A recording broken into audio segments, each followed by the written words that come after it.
Hello and welcome to the Weekly Stuff Podcast with Jonathan Lack. And Sean Chapman. We are here to talk about stuff. This week on the show, it's a Pokemon party. Pokemon Detective Pikachu. It's out in Japan. I've been trying to get my brother to go see it because I think that would be funny because he's in Japan. But we haven't seen it yet because it's not out in America till next week. So in the meantime, we went back to our 6- and 7-year-old selves and watched Pokemon, the first movie from 1999 in its American release, and we're going to talk about it. Yeah. Mm-hmm. Yeah. So we're going to review the very first Pokemon movie. It is also that film's 20th anniversary. That film is also getting a CGI remake in Japan, so there's a lot of reasons to talk about Pokemon the first movie right now. But we're going to do that. We are also going to talk about that insane Sonic the Hedgehog trailer. Yeah, there's just a lot. Yeah, Sonic the Hedgehog. You know, it seems like there was some sort of deal with the devil made to get fucking the Detective Pikachu movie made, because early reports are from people who like Pokemon stuff say that the Detective Pikachu movie sounds pretty good. Sonic the Hedgehog movie does not look very good at all. No, we'll talk about all that. We'll talk about some other stuff. I might even rant about Game of Thrones. We'll see what happens. This is going to be a fun episode. The Detective Pikachu reviews, Sean, I have to say, are so much fun for me to look at because it's like split right down the middle. People who know what Pokemon is like it. Like, that's just generally the reaction. And then you have old, crusty white dude critics at, like, the New York Times or Variety or something being like, man, I don't know what a Jigglypuff is, and I hated this. And it's like, who do you think this is for? Why are you reviewing this movie? That's one of those things that baffles me. It's also like when critics would get up in arms about, like, the last Twilight movie or something. And it's like, what are you there for? Why? What are you doing with your life? Like, you don't have to do this. Anyway, I just think it's funny. I am looking forward to it. But I just want to release everyone who doesn't like or know what Pokemon is. You don't have to watch it. Yeah, and it is like, it was very fun to see just like the very bad Pokemon-based puns that came out of those reviews that are just like, I don't think I realized that review writing style was still a thing that people did because I just don't pay attention to it. Yeah. And so then it's when this happens and I see like some of the dumb quotes like sort of percolate through Twitter. It's like, oh, okay, yeah. There are like newspaper movie critics that still do that thing of trying to take down a movie that they know nothing about, but they were first to go see. So they just like take some like the easiest top level pun and make it like the deck of their review. That's still a thing that happens. Cool. Yeah. All right. Well, we'll talk about Detective Pikachu next week. For now, like I said, we're going to do some Pokemon. We're going to do some other stuff. Sean, what have you been up to in the last week? Anything to tell us about? A couple of things. So the first thing I want to talk about, because I have two video game related things. The first one is I have hot off of my playthrough of Modern Warfare Remastered, I decided to replay the most underrated game of 2016, Call of Duty Infinite Warfare. So I played through that whole campaign. That was more something I actually did the week we did Endgame, but I didn't want to bring it up on that podcast because we had enough shit to talk about on that podcast. We did. To not bring up this. But yeah, so I played through Infinite Warfare. That game is still fucking awesome. People who have not played that campaign, you should play that campaign because it's still very good. But also I played it on the Specialist difficulty. So that game has the normal set of difficulty modes that every Call of Duty game has, like regular, hardened, veteran, etc. The first time I played it on hardened. But when you play through the game once, you unlock an extra difficulty mode that's called Specialist mode. And I had always heard that there were people that said that, like, oh, this game is really awesome if you play it on that mode. And it had been like sitting in the back of my mind since that game came out that I wanted to go back and play it. But I didn't know what the details of what that mode actually meant. I just thought it was like it's like a really difficult mode that like kind of changes the way you play the game a bit. But it's a lot more elaborate than that. So the thing that it says when you select Specialist mode is it basically just says like basically veteran difficulty, but with additional resource management elements or something like that, which made it sound to me like you probably have less ammo and that kind of shit. And what they actually mean is it's sort of a soft simulation-y kind of mode where you don't have recharging health anymore. Instead, they have added in items called nanoshots that are basically health packs that you have to use to regenerate your health. They have also added in helmets so that if you are playing on a level that's on like an asteroid or in space and you get the shot in the head enough that your helmet breaks, you just die instantly because you're in space and you need to be able to breathe. So they added helmets. Also, that's all. If your helmet gets destroyed and you don't have a replacement helmet, your HUD is just completely gone. But the biggest change they did is that they added in basically positional specific damage for your character, so that if you get shot, like say in the right arm enough, your right arm breaks and you cannot aim down sights and your reloading is really slow. Or if you get shot in the legs a lot, you just sort of like fall to the ground. And they never make it so that you can't stand up. They don't go that far because that would just break some of the level design. But like you move much slower and your aim sways a lot and you like hit the ground when it first hits you. And if that happens, the only way you can fix that is by using one of those health pack consumables. And so they really added this whole completely like very different way of playing the game and having to manage like how you're dealing with the damage you're taking and how you make choices of how you're going to use the resources available to you. And it's a really, really fucking cool way to play through that game, especially if you, again, it's basically a new game plus mode. That means that you go in with all the upgrades and weapon unlocks you got the first time you played through the game. So if you go through and you try to play it on one of the normal difficulties, again, your character is very, very powerful early on. But if you play it on specialist, that difficulty feels like it's tuned that you are supposed to have access to every single weapon at the beginning of the game because it is brutally difficult if you don't. So yeah, it's just a really, really awesome way to change up the way that game works in a way that utterly surprised me. Is that a normal Call of Duty thing? Do they generally have that?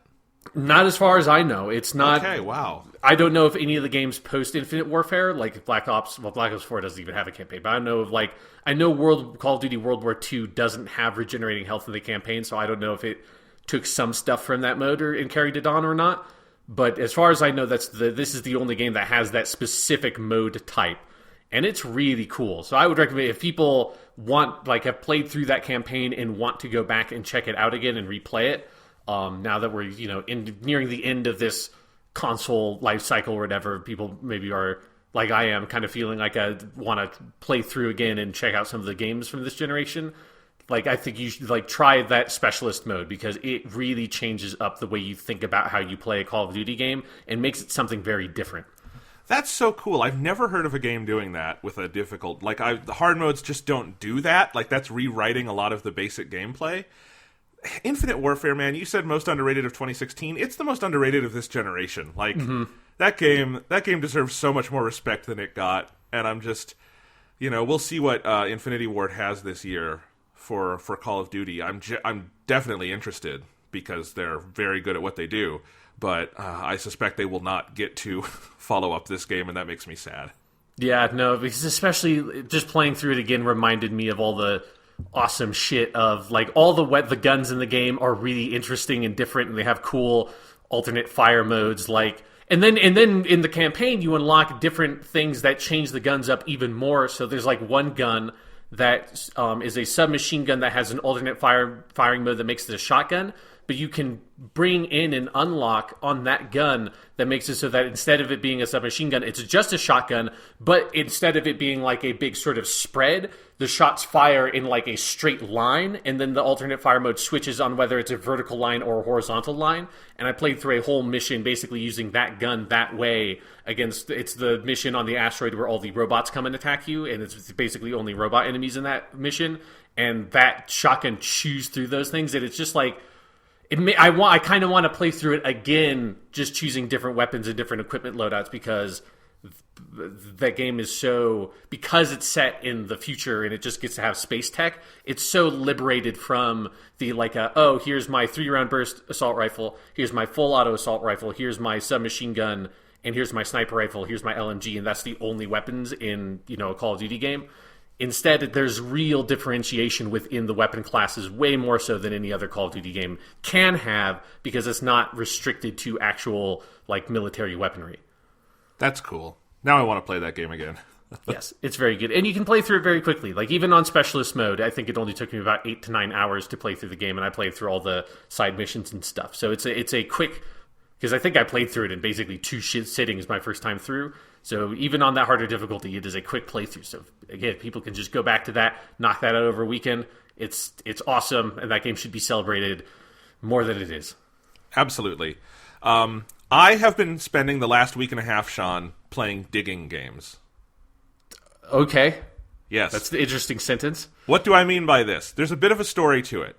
So last week, there was a game that came out on Switch called A SteamWorld Quest, Hand of Gilgamesh, and it got a bunch of really good reviews and sounded really cool. If you don't know what the SteamWorld series is, it's by a European developer named Image and Form, and all the games they make are under the banner SteamWorld, and they all have these like little robot creatures who run on steam, so they like water is like their oil.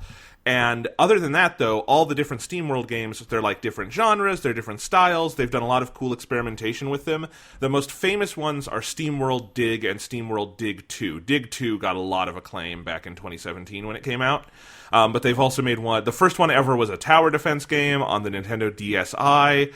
They had a SteamWorld Heist game, which is like some kind of strategic RPG sort of thing.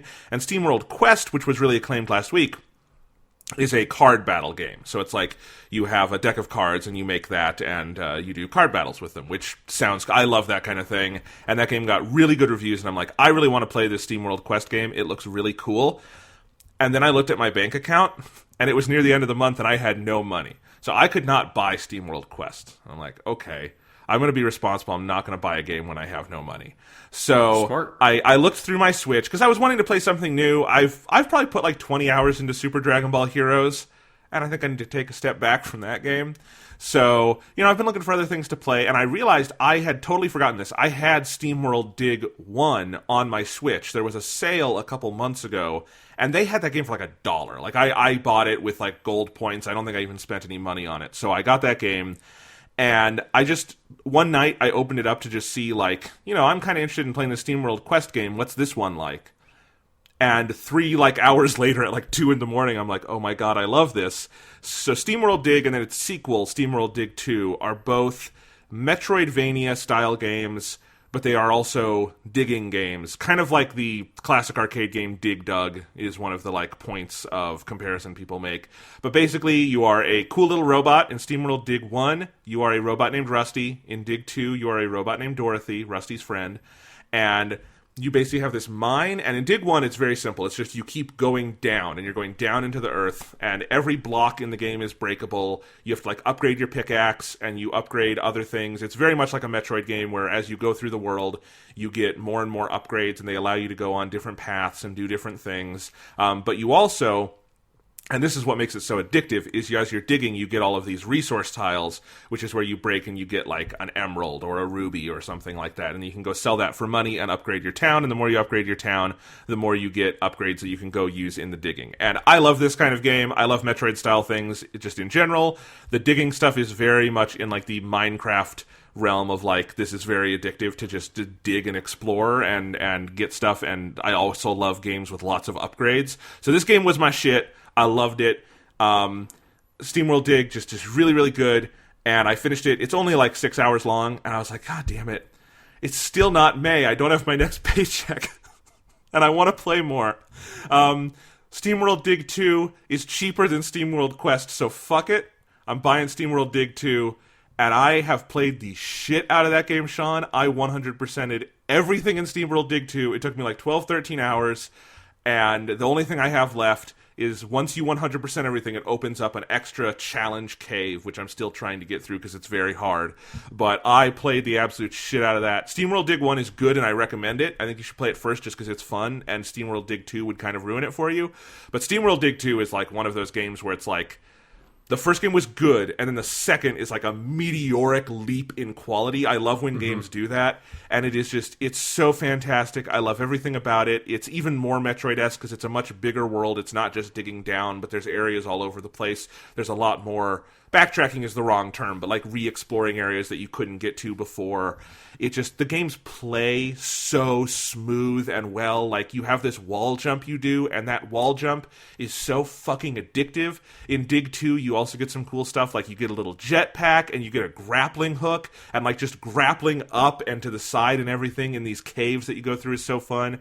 And then Dig 2 also adds all of these challenge caves, which you do to basically get your upgrade cogs, which they changed the whole upgrade system. And those challenge caves are they're so great. They're basically taking the main mechanics of the game and putting you through a series of cool different trials and puzzles and all of that kind of stuff I love. And just these two games, so made for me. All I want on Earth right now is SteamWorld Dig 3, and Dig 2 very much ends. Cliffhanger. We're waiting for Dig 3. There's more story to come, so I'm sure they're making it, but I really want to play it. I did get paid because it got to May 1st. So I have bought SteamWorld Quest, but I have not had time to start it yet. But I am excited to do that and continue my adventures in SteamWorld. But at the same time, I also heard about another digging game that just came out last week on the Switch. It's an indie game. I think it's also on iOS, and I think it's on Xbox as well. It's not on PS4. But it's called Dig Dog. So kind of a takeoff on Dig Dug, but it's called Dig Dog. This is also a digging game. This is not a Metroidvania. It's a roguelike, where you have these levels that are, procedurally generated, and you're a dog, and you have to dig around. It's all 2D, and there's enemies and stuff, and you have to find a bone in every level. And when you find the bone, you move on to the next level, and it gets harder as you go along, and you see how long you can survive. It's basically like a little mobile game or something. It is also surprisingly addictive, and again, I think I just have now a love for games that let me dig into things. I don't know why, but I have spent the last week playing digging games. Dig Dog is very fun as well. It's only $3 on Switch, so I assume it's that much on iOS or something. It's a great kind of game where if you just want to kill 10 minutes, go play that. And I also wanted to mention Dig Dog because the way I heard about it is the developer put out a video. It's a solo developer. His video is really cool. He talks about the game. He also is someone who has some kind of neurological disability that prevents him from using his hands for fine motor functions, and so he can't use a mouse and keyboard to program. So this video shows how he made this entire game from scratch on his own without using his hands, like using a microphone to do coding, and using his this thing where he rigged his hat and a camera so he could use the tip of the hat to move his head and draw. I thought all of that was really cool. It's a really cool game and worthwhile without knowing that, but that's just I couldn't make a game this fun at all. So, and I have full use of my hands. So that was really cool. I liked Dig Dog. I liked SteamWorld Dig 2. I liked SteamWorld Dig 1. I want more digging games. Digging, it's a time-honored game mechanic in the history of video games. Some of the earliest video games have lots of digging in it. Modern video games, Minecraft. Minecraft is maybe the greatest digging game of all digging games that could ever be made. My most anticipated new game of this year, if I'm being purely honest in my heart of hearts, is probably Dragon Quest Builders 2. So there you go. Lots of digging in that. Oh yeah. That sounds fun. I have also been playing another video game. It's not a digging game. In fact, it's absolutely nothing to do with digging. But it is an older video game. I've been playing, and I'm only pretty early on, but I've been playing Mafia 3. Oh, nice. Yes, which is a game that was on PS Plus a while ago. It's not a recent PS Plus game, but it's, it was a PS Plus game from several months, maybe about a year ago. The game originally came out, let's see if I can remember, 2016, October 2016. And I've been always kind of I've heard there are lots of people that really, really like Mafia 3, and so I've always been curious about it. And ever since it went on PS Plus, I was like, I should probably play this game. And it's one of the nice things about this year being pretty slow in terms of video game releases in general, and particularly video game releases that I am interested in, has allowed me to do this stuff where I can just play through fucking Call of Duty and now dip my toes into Mafia 3 so that I can actually take a break and play old video games. But so for people who don't know, Mafia 3 is a sort of Grand Theft Auto style open world crime game, which is one of the fun things about playing it. Is it's been a while since people made another one of those. Not counting something like Red Dead that's Old West. This is relatively modern times open world crime game. But it's not quite modern times because it's set in 1968. You play as Lincoln Clay, who's an African-American veteran of the Vietnam War. He was in the Special Forces. At the very beginning of the game, he's just gotten back from the war. He's in New Bordeaux, which is basically their like fake version of New Orleans, which is basically just New Orleans. I honestly don't know why it's a fake city name, because it makes the game feel like weirdly outdated, because I feel like video games don't do that as much anymore. But yeah, so it's New Bordeaux instead of New Orleans. And it's where he grew up, and he's come back here. And when he was living in New Bordeaux before he left to join the military for the Vietnam War, he was a member of the Black Mafia in that city, they were like, a small subsidiary working with the Italian mob that oversees the criminal operations in the city. He's left, came back, and when he's come back, there's a lot of trouble between his sort of like adoptive father, Sonny, I think his name is, who's the head of the black mob, who's having a lot of friction with the Italian mob, and Lincoln Clay comes back right when that's kind of hitting a zenith, and he gets involved in that. In sort of the very beginning of the game, he starts a job working for the Italian mob to kind of try to clear the slate for the black mob, but then they betray him, and they shoot him in the head, and he enters a coma, and then over the course of like several months, he recovers, and he decides, okay, fuck these guys, I'm going to take over this city and kill last one of these Italian mob motherfuckers.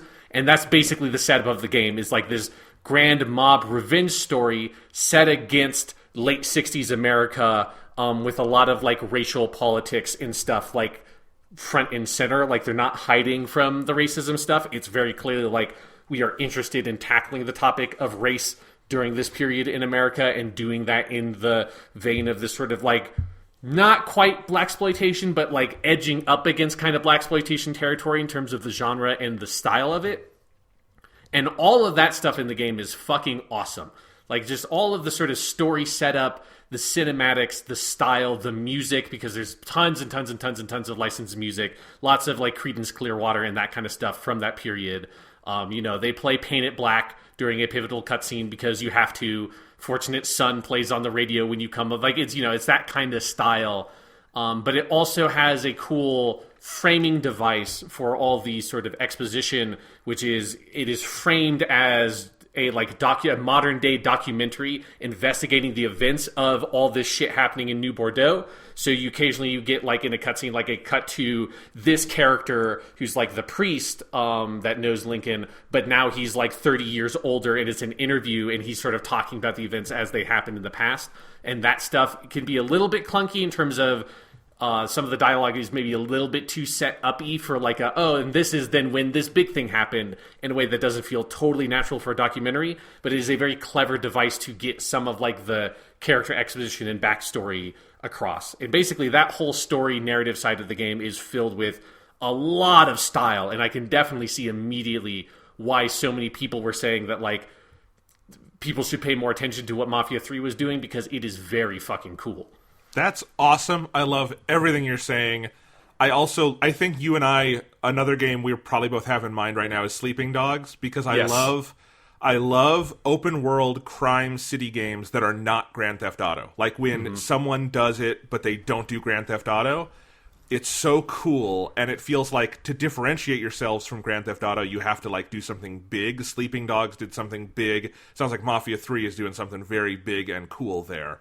I'm sold. Yes. That sounds great. Yeah, Sleeping Dogs is a really good comparison point, because like with Sleeping Dogs is like, what if it was sort of Grand Theft Auto but a Hong Kong action movie? This is that like, what if it's Grand Theft Auto but it's this like very gritty sort of post-Vietnam War pseudo-blaxploitation crime like revenge story. And so all the gameplay side of it is really kind of brutal, but it's stylized in a really good way, where like the guns have a lot of impact to them. They do a fun thing where like when you shoot a guy, they'll like sort of stumble back and follow. There's like a lot of good animation that blended with ragdoll physics in terms of when you take out enemies, and they'll like sort of fall backwards over banisters and collapse onto tables and stuff. And it feels like it's definitely very programmed to have these cool little kind of movie gunshot reactions happen, but it definitely feels like when you like walk into a joint and you just shoot it the fuck up and guys are like flying backwards over seats and stuff. It's very fun, and it definitely sort of indulges in the power fantasy. That's a big part of the sort of narrative it's engaging in. But the best part of the gameplay so far for me, and again, I'm very early on. Like I've just kind of started doing some of the more open world stuff, so I'm kind of out of the beginning tutorial stuff and it's sort of taking the wheels off. So I don't know what the later game will be like. But early on, I would highly recommend if people are interested in checking this game out that you turn on the simulation style driving model, because the game actually gives you two different driving models you can use. There's an arcadey one and then there's a simulation one. And the arcadey one is very snappy and sort of what you'd normally expect from like a Grand Theft Auto 5-esque driving model. But the simulation one is so much more fun because the cars feel so weighty and you're driving, these like late 60s fucking like muscle cars. And there's something about the like driving really fast towards an intersection, slamming on like they're like pulling back the handbrake and the back of the car just kicks the fuck out and the wheels are spinning in the air and then they land and like kick up all this dust. And when you're playing on the arcade racing model, the cars just are very light and turn very easily. On that simulation model, like you really have to pay attention to when you're braking and like when you're starting your turn and stuff, because if you don't, you're just going to spin the fuck out. But it makes the cars feel so weighty and just like have all this momentum behind them. And it's probably the most fun I've had with a driving model in any of these kinds of games. And Sleeping Dogs actually had something a little bit more similar where the driving in that game was a bit more technical as well compared to like a Grand Theft Auto. But Mafia 3, there's something with like how it combines with the setting that you're driving these big fuck off old cars that are just huge and like just have this like big engine sound, and it's got again that kind of power fantasy of like this is a mean fucking vehicle that you're driving, and especially when you in some of the prologue stuff, Lincoln gets his old muscle car that he left behind. That's like this car that he loves, and he tuned it up and all this stuff. And when you start driving that, like it just feels so powerful and so much fun. And they also have a really awesome sort of navigation model where instead of it just being sort of like the GPS, like here's like a line that you're following thing, at street corners there will be this sort of like digital sort of like they kind of make it look a little bit like it's a street sign that will just have an arrow, so it'll be like pointing straight if you're supposed to go straight, or left if you're supposed to turn around, or turn left, right if you're supposed to turn right. So you don't ever have to look at the mini map to figure out where you're going, and you also don't have this very sort of immersion breaking here's just a big line in the world that you're driving and following behind. Instead, it's a much more natural, you can see up ahead, oh, I'm going to have to take a right turn at that intersection like 3 stops down.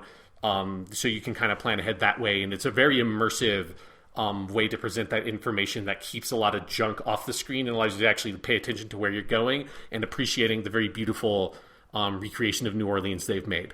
So it's a very slick game, and it's a lot of fun. And I know that the reviews at the time were a little more mixed because it sounds like the open world stuff maybe gets more repetitive later on. But one of the nice things about playing this game when it's a PS Plus game, like 4 years or 3 years after it came out, is I have no need to have to finish this game. So if it ever gets repetitive, I'll just stop playing it. But right now, like 6 hours in, sort of starting to get into the open world and doing some like kind of district takeover stuff, I'm kind of taking over the sort of like this starting area, and they kind of have you to kind of feed you where you're supposed to go and what activities you're supposed to do. While doing that, I'm still having a lot of fun with it. So if people have that game from PS Plus, it's definitely worth checking out, at least for like the bonkers fucking like first 3 to 4 hours that are very like cinematic, like setting up the story, setting up the revenge element of it. All that shit's so fucking cool that people should at least play that part, if nothing else. That sounds awesome. I was just checking my PlayStation account to see if I had PlayStation Plus around the time this was on there, and I did not. So I do not have it. It's unfortunate. That's too bad. I re-upped my PlayStation Plus like earlier this year because I was playing so much Destiny. Mm-hmm. And there has been 0 good PlayStation Plus games since I re-upped. I mean, I think they had some that were okay, but I already owned them. So like there has not been anything for me yet. But yeah. I'm sure something in the next year. This month is going to have What Remains of Edith Finch, which is a game I've wanted to play but never got around to buying. That's like a sort of Gone Homey style thing. So I will probably play through that when that's out, because that sounds like it's like a 2 to 3 hour game. Yeah. Okay. Sean, question. Yes. You do not watch Game of Thrones? No, I do not. Do you mind if I spoil Game of Thrones? No, because I already know basically everything you're about to say about Game of Thrones, because it was impossible, both as someone who occasionally uses Twitter and as someone working in a high school where literally every other teacher watches Game of Thrones, to not know every fucking detail about season 8, episode 3, The Long Night. Is that the title of the episode? It is. Yeah, I know too much about this. So yes, you can go ahead and talk about this, what sounds like a very interesting episode of this show.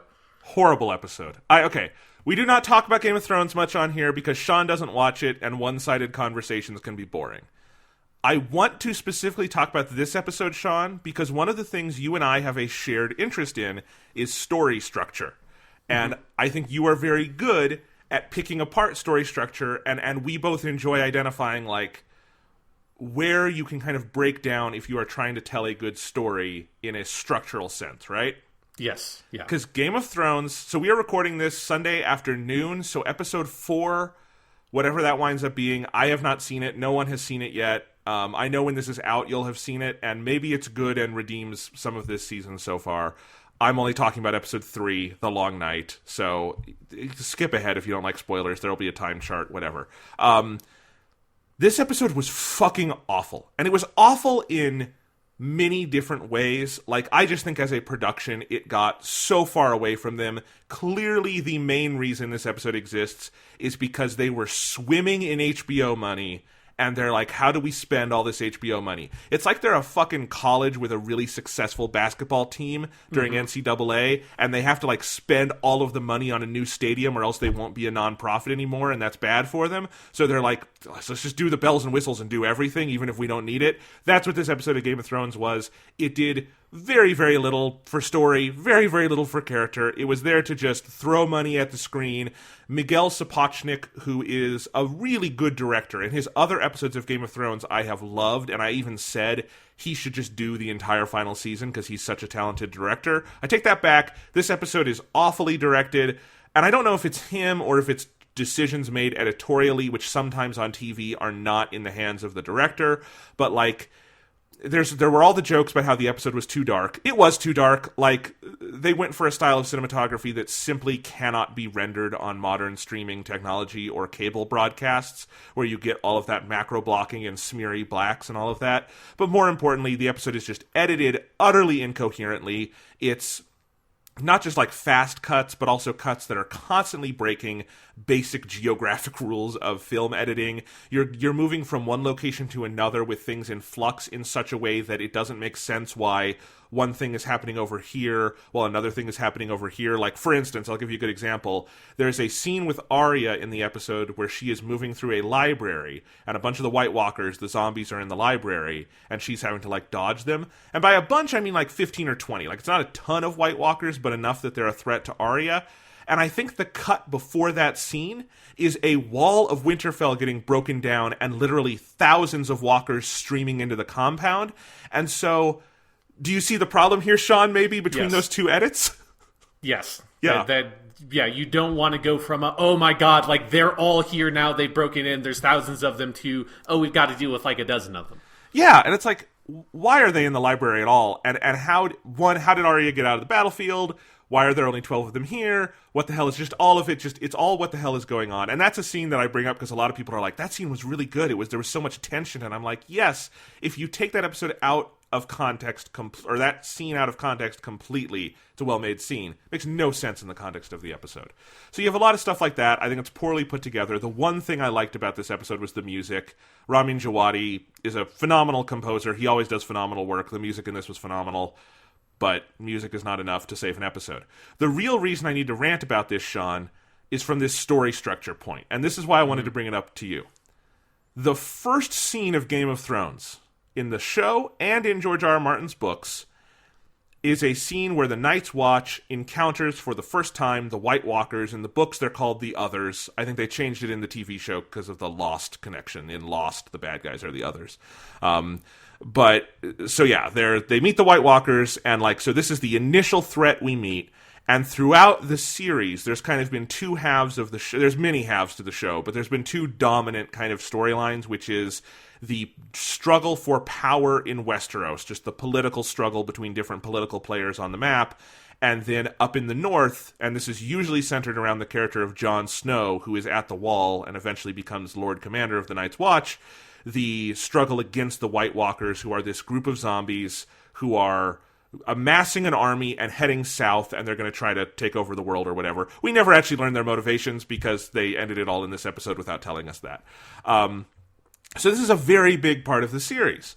And it's such a big part of the series that the 7th season, so the previous season before now, really gives itself over to the idea that, okay, we have to put aside all of our petty political grievances, we have to all come together, and we have to fight this. It's very much, people have made this joke, but it's a global warming allegory, right? Like, either we all come together and put aside the fights of the day, the transient fights, or else we're not going to survive long enough to even have those battles. I'm really not sure what the moral of the story is under that allegorical framework if, in episode 3, we beat the White Walkers entirely in 1 hour. Okay, it was an 80-minute episode, so 80 minutes. None of our main characters died, except Jorah and Theon. Theon doesn't really count, because who the fuck cares? And Jorah, like, they had telegraphed his death every episode for, 3 seasons now.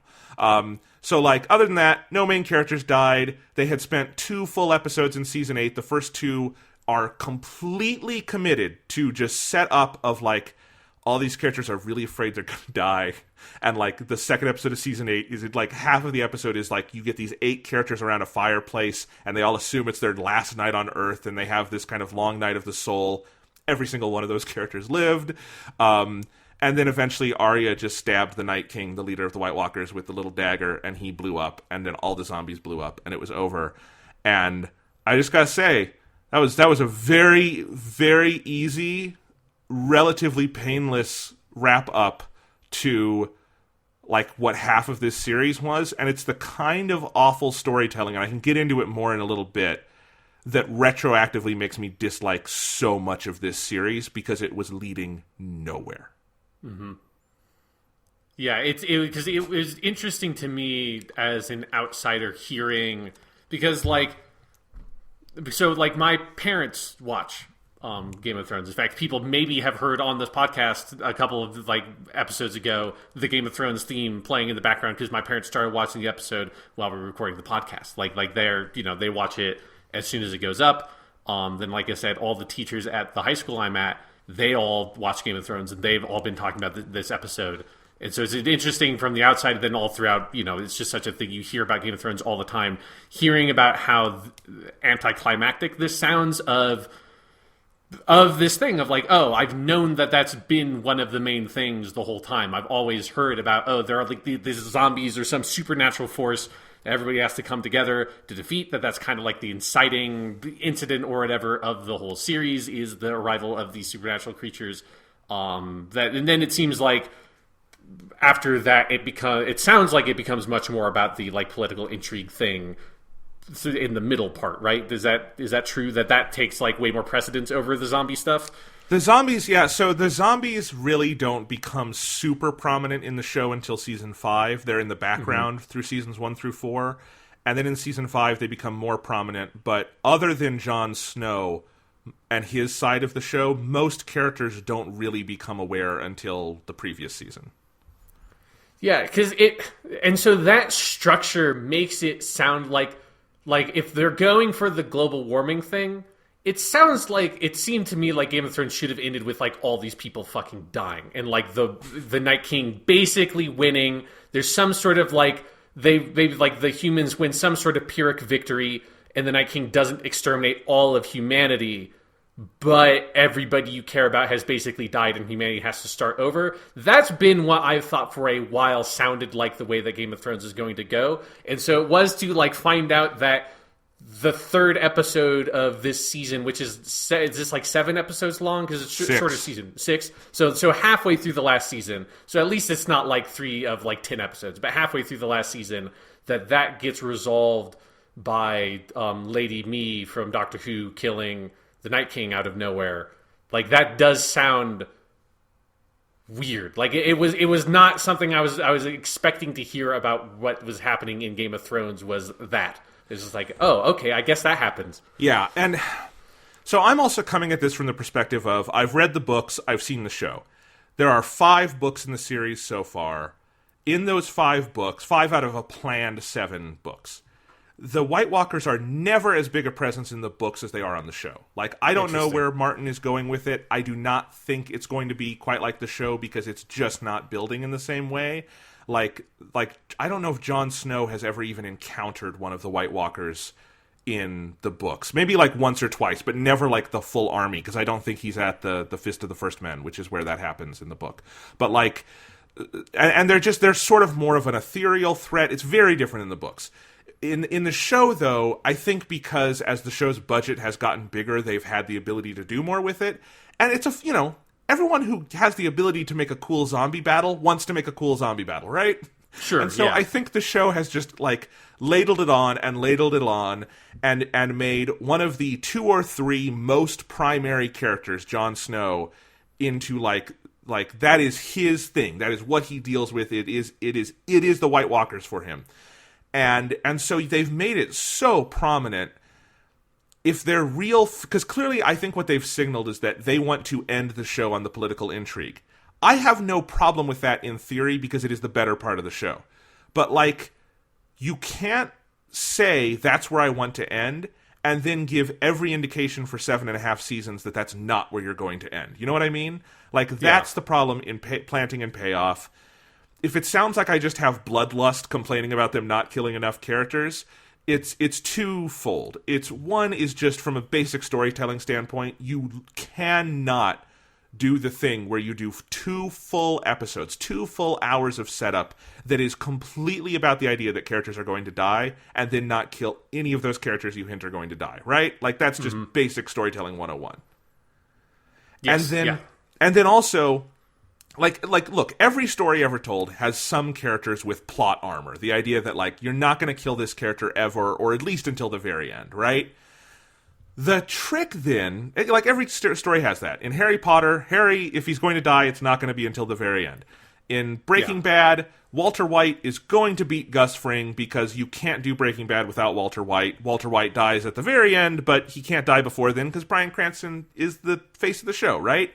Yes, the show would be over as soon as that character dies. Yes. That's how most, like, plots only can exist as long as there are characters that can enact the plots, and there is no show that is immune to that effect. Like, the only show that is immune is a truly anthology show where characters do not return, and therefore the plot is not dependent upon returning characters. But almost every single story ever told hinges upon at least a handful of characters, and should those characters perish, the plot can no longer continue. Exactly. And Game of Thrones is not immune to this either, and I have no problem with that in theory. The problem is that if you're going to have characters with plot armor, which as every story has, you cannot then put them in an impossible situation where they literally could not survive by the rules of this universe and keep going on. That's the issue, right? Like, yeah, and you can't also, because like so much of the conversation about Game of Thrones forever, again, as someone who has not watched the show but absorbed information about the show from like people I know and like the cult and through cultural osmosis, the number one thing you hear about Game of Thrones, and not as much recently because they just killed so many people they couldn't afford to kill people anymore, but through like the middle stretches from like seasons 1 through 5 or whatever, when there is still on the books, the number one thing you heard about all the time was they kill people all the time and there's a lot of sex. And that's like the most things you heard about that, and like people like it, like just in general. And it's just like, it's a well-made show. Outside of just like a people like it, it's all about like, oh, there's all these surprising deaths, and you know they killed Sean Bean in the first season, even though it like, you know, it's supposed to be surprising because it seems like it's Sean Bean, he's probably the main character. That dude was Boromir, he's cool. Even though he dies and everything, maybe he would die in season 1 of a big show if you don't know the books or something. And then you hear about, while I don't know the names of any of the characters, I know there's a thing called the Red Wedding where a lot of people die. It's like, it's a thing you hear about the show all the time, and you can't like give the audience like shocking death after shocking death after shocking death and sort of build up this sort of, you know, Roman gladiatorial arena thing of like people are just like wanting that sort of shocking death and the emotional effect of that, because if it's executed well, it's a really powerful thing to put into a story.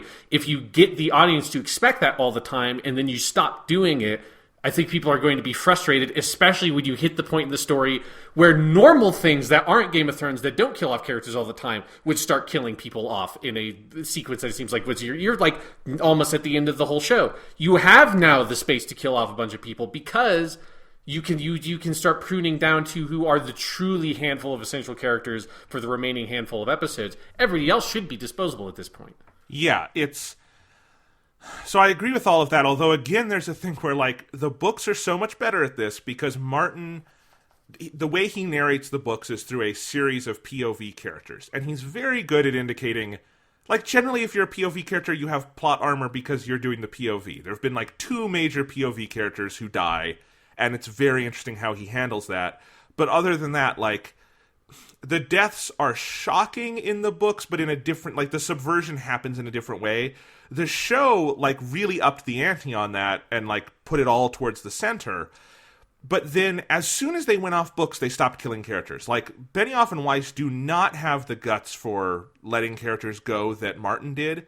And so there have just been... This has been a problem through seasons 5, 6, 7, and now 8, since they went off book, which is that they keep putting characters in impossible situations and just relying on their plot armor to keep them through it, and it gets frustrating for that reason. Like, this, and this is why I'm getting back to episode 3, is episode 3, this episode, The Long Night, the way it is shot and put together, and the way they build up the threat, it is like they took all of the characters, strapped them to a nuclear bomb, set the nuclear bomb off, and then they all lived inexplicably. And that's what's frustrating. Like, I've described this to a couple of people who have seen the episode, and they all agreed, this is like, I'm right on this, is that the way this episode works is first off, this episode starts with all of the main characters out on the front lines of the battlefield just to make it extra implausible. Like, a bajillion White Walkers, like, rush over them. Like, they literally do it like a tidal wave of bodies, like, smashes over them. And then they're fighting, and it's all incoherent. And then, like, we get some light, and it's like, oh, good, they all lived. Every other red shirt who was in there, they're all dead. But the main characters who were in the front lines and in no circumstances could survive that, they're all alive. And then it would be like, oh shit, more bodies, oh, fight! And then they'll cut away and do something else for a while. And you're waiting for, like, when we cut back, someone's going to be dead, because that was an impossible circumstance we just left them in. And then we will cut back, and, like, Jamie and Brienne and fucking Podrick will all be like, oh, man, that was really hard. Can't believe we beat all those White Walkers, guys, right? Oh, God, there's more. And then, like, a billion will come at them again, and then, like they have an impossible circumstance again, and then they cut away. And that's the whole episode, is waiting for something to happen. Something never happens. It's just a boring fucking episode, because it's poorly shot, it's poorly edited, it's poorly put together, and when they telegraph so clearly early on that they're not actually going to do anything to anyone, that you stop kind of tuning in because there's no stakes to it, you know? Mm-hmm. It doesn't matter what's going to happen. And so, you know, there is a very Deus Ex Machina ending, and here we have to get into the whole thing with Arya, because there has been a very obnoxious debate online, to me at least, where, like, this is one case where I will use the term both sides, where, like, okay, there are obviously, like, dumb sexist pricks who hate the end of the episode because it's Arya and they don't want the girls to do anything. I don't think that's most people who had a problem with the end of this episode. And I also think there's a group who are just like, I like Arya, Arya's cool, if she did the cool thing, I'm cool with it, I loved the episode. And those are kind of the two weird extremes. And they both kind of annoy me, because really, like, I don't mind that Arya did it. I think there's an issue with, I'll say this, in terms of story structure, Arya has nothing to do with the White Walkers. She had literally never met one before this episode. So, like, there isn't the same kind of build-up. Like, when you get to that scene, why it is surprising Arya jumps out is because you weren't thinking about her, because she's never had that relationship with this side of the show. So it's odd on that level. I think you could make it work, and some of this will depend on what they do in future episodes. The bigger problem is that the character of Jon Snow, who I like sometimes, I like less other times, I'm not like a Jon Snow stan. But the show has told us very explicitly that the show thinks he's really important. And so I'm just judging this on the parameters the show has given us. So the show has told us Jon Snow is one of the main characters. He's one of the most important. They keep telling us this. He keeps rising in the ranks. People keep falling in love with him and keep giving him, like, he's the king and all this stuff. Like, he's the new king in the North despite being a bastard, all this stuff. So they are telling us he's important, right? Mm-hmm. And you could cut every shot with Jon Snow out of this episode. The episode that resolves his primary plot line from episode 1 to now, you could cut every shot with Kit Harington out of the episode would not change substantively. Because he does nothing. He does fuck all in this episode. And it is the third or fourth battle he's been involved in a row where his presence was either a net 0 on the battle, as it is here, or a net negative, as in, like, the Battle of the Bastards or the Thing Beyond the Wall they did last season, where he's just an idiot and fucks shit up. And you cannot have a character be told that they are that important and fuck up that badly, or be that just fundamentally unimportant to the resolution of their own story, and also have another character come in and resolve that at the same time. This is the, like, conflux of events, and tie in the whole Deus Ex Machina of Arya is not the Deus Ex Machina. The Deus Ex Machina is that you could stab the guy once and all of the White Walkers die, right? Mm-hmm. Like, it's that conflux of things going on, where the character who was most attached to this story does nothing in this episode. A character who had never been attached to this story resolves the episode, and the way it's resolved is so easy and requires so little sacrifice on the part of the characters we know that you come out of it just feeling bored and frustrated and feeling like you kind of got duped watching the show, you know? Yeah, no, like, that is the sentiment that has been expressed by most people that I know that were disappointed by the episode. Was this just like whether or not they were able to articulate it, it is the sense of Lady Me from Doctor Who has nothing to do with this. And so even if, like, in the real world, it doesn't matter. Like, it does in real life, it doesn't matter whether or not she would know anything about as long as she's there and she's an assassin, she could assassinate it. So it's like, I think I've seen some people kind of defend it on those grounds a little bit. But Game of Thrones, despite, you know, obviously it's sort of trying to ground itself in some sort of fantasy realism, it's still a story. It's not like a documentary of events that actually occurred. You still have to construct things in such a way that it has impact and import and meaning as a story and a narrative, and you can't do that by having your sort of plot lines intersect in such a way that kind of defeats the purpose of one of your major characters. Yeah, and because that's the defense people are making is like, no, guys, Arya trained for 3 seasons, and I'm like, okay, exactly. I'm not arguing. No one's arguing about that. Of course she has the skills to do it. Like, that's not that, and I know some people are arguing about that, and it is a stupid argument.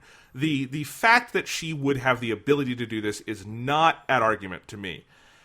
What is at argument is everything I just said, and also something people are ignoring, which is that people forgot this very conveniently this season. Arya was written like absolute shit for 3 seasons. After seasons 1 through 4, she's like the best character. Seasons 5 and 6, they put her in the worst corner of the story with the worst plot lines, and Maisie Williams half the times looks miserable. Like, you know why she was so excited on Doctor Who, Sean? It's because she had good writing for, like, the first time in a couple fucking years. And then season 7, like, there's one good scene with her, and then the rest of it is just, they also strand Sansa in it, and it's just the worst god-awful writing. So, like, part of that to me is just also, like, they've tried to rehabilitate Arya this season and make her a real character again, and you can't do that to a character for 3 seasons and then have me buy it. And it's not Maisie Williams' fault, it's not Arya's fault, but it is the way the show went. So, like, all of that annoys me.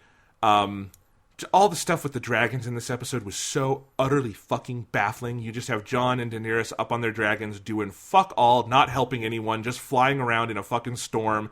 It's just, like, it's one of those episodes of television where every creative choice made on a writing side of things was the wrong creative choice. And it is one of the most important episodes they've done. And it really, like, my grand unified theory for why Game of Thrones has kind of gone off the rails in its later seasons is twofold. One, they went off books, and it's very much like an anime situation where the anime surpasses the manga, and the writers do not know how to write this story. That just very clearly happened. But two, I think Game of Thrones got too popular, they got too much money, and Benioff and Weiss decided, and HBO decided, the heart of the show is big, spectacular battle scenes, not good character writing with, like, motivations and logic and themes. And so the battles and the spectacle get prioritized above everything else. And when that happens, you know, and you go into them unmotivated and you don't really care about the logic of them, bad storytelling happens. And I think that's, like, I think if Game of Thrones had a third of the budget it had at this point, it would be a much better show. So, oh well. Yeah, no, it's like everything you're saying is stuff I've heard from other people. So it is just like, it's been very interesting to watch this happen with Game of Thrones. Of like for some people, it's just this like I think because there's a part of me that feels like no matter what they did, there's no satisfying conclusion for some people for like what had been built up, because eventually. For a lot of people that I know, it has always felt like one of the main things they liked about Game of Thrones was that it surprised them constantly with like the deaths or whatever it is. And then if that is your thing, like eventually the show is always going to disappoint you, because eventually it has to become a story. Like eventually it has to. It's kind of like with Mass Effect 3. You know, one of the reasons why everyone was so disappointed with Mass Effect 3 is that, eventually everything can spring out in the middle and you get to be so free and open in the middle of a story, regardless if it's a video game with choices or not. The middle, you get to just be very expansive and episodic. Eventually it all has to come to a single point, and if you're not willing to sort of just go along with whatever it is to that point, you're just going to be very frustrated with it. But it does also sound like on top of that, the writing team maybe just doesn't know how to handle that, even on just the level of let's just make it a conventional story, abandon some of like trying to make it surprising, but let's make the conventional story like at least executed on a like solid level fundamentally. It sounds like they're just not capable of doing that. Yeah, and you compare it to, I hate to be the guy who's always comparing things to the books, but it is just night and day to me of like, even the books people don't like, books 4 and 5, which I will stand for, I think they're really good. I just think George R. R. Martin is a fundamentally solid storyteller in a way the creative team of the show is not. And because I think a lot of people miss this too. They went off books after book 3. They ignored books 4 and 5. So like, they made a conscious choice of like, we really only wanted to adapt the first 3 of Martin's books, and then we wanted to do our own thing. And when they go off that path, you have this very clear, like, books 4 and 5 frustrated a lot of people because I don't think they go as deep into the story as people wanted. But that's because Martin is laying groundwork and telling story and letting things go at, I think, an organic pace. And Game of Thrones, the show, decided, no, that's boring. Let's cut some steps here and get to the fun stuff and have big battles. And that's where it kind of falls apart for me. So I'm in this point also where, like, I have no fucking idea what the next episode is. And it's not in a way where, like, this is exciting. I have no idea where they're going. It's like, I don't fucking, like, because, like, the way they portrayed it, if the armies of the North, if they have enough people left alive to fight Cersei in the South, it's the biggest fucking cop-out because we saw them all die. Like, everyone who was not a named character died in the last episode. And of course, they're going to have to do that because that's where the story has to go. So it's like they only have cop-outs left. It's very baffling to me. And it was especially funny, this being the weekend of Avengers Endgame also, which I feel like is the polar opposite of that in terms of like earning its story beats. So I don't know. I've ranted probably too long for this, but people actually ask us a lot to talk about Game of Thrones, so there you go. Game of Thrones talk. Well, and I will say there's something weird about, because because my narrative for like my personal thing with Game of Thrones had been when it started in like 2012, like, God, it's been a long time. 11, yeah. So yeah, because I remember it was right around when we started college. So when that started, that was where I had just gone off of this streak of a number of things of like Lost. That was when I started watching Breaking Bad, and there were a couple of other shows I had started watching just before they were getting to their last season. And I made this dumb mistake of like, I'll just watch Breaking Bad up to like through season 4 or whatever it was. And then I'll try to watch the last ones episodically, and that's just not the way I watch television, other than like Doctor Who. And the main reason why I do that with Doctor Who is because we have this podcast. If we did not have the podcast, I'm not sure I would have started watching Doctor Who that way, because the podcast keeps me on that episodic schedule.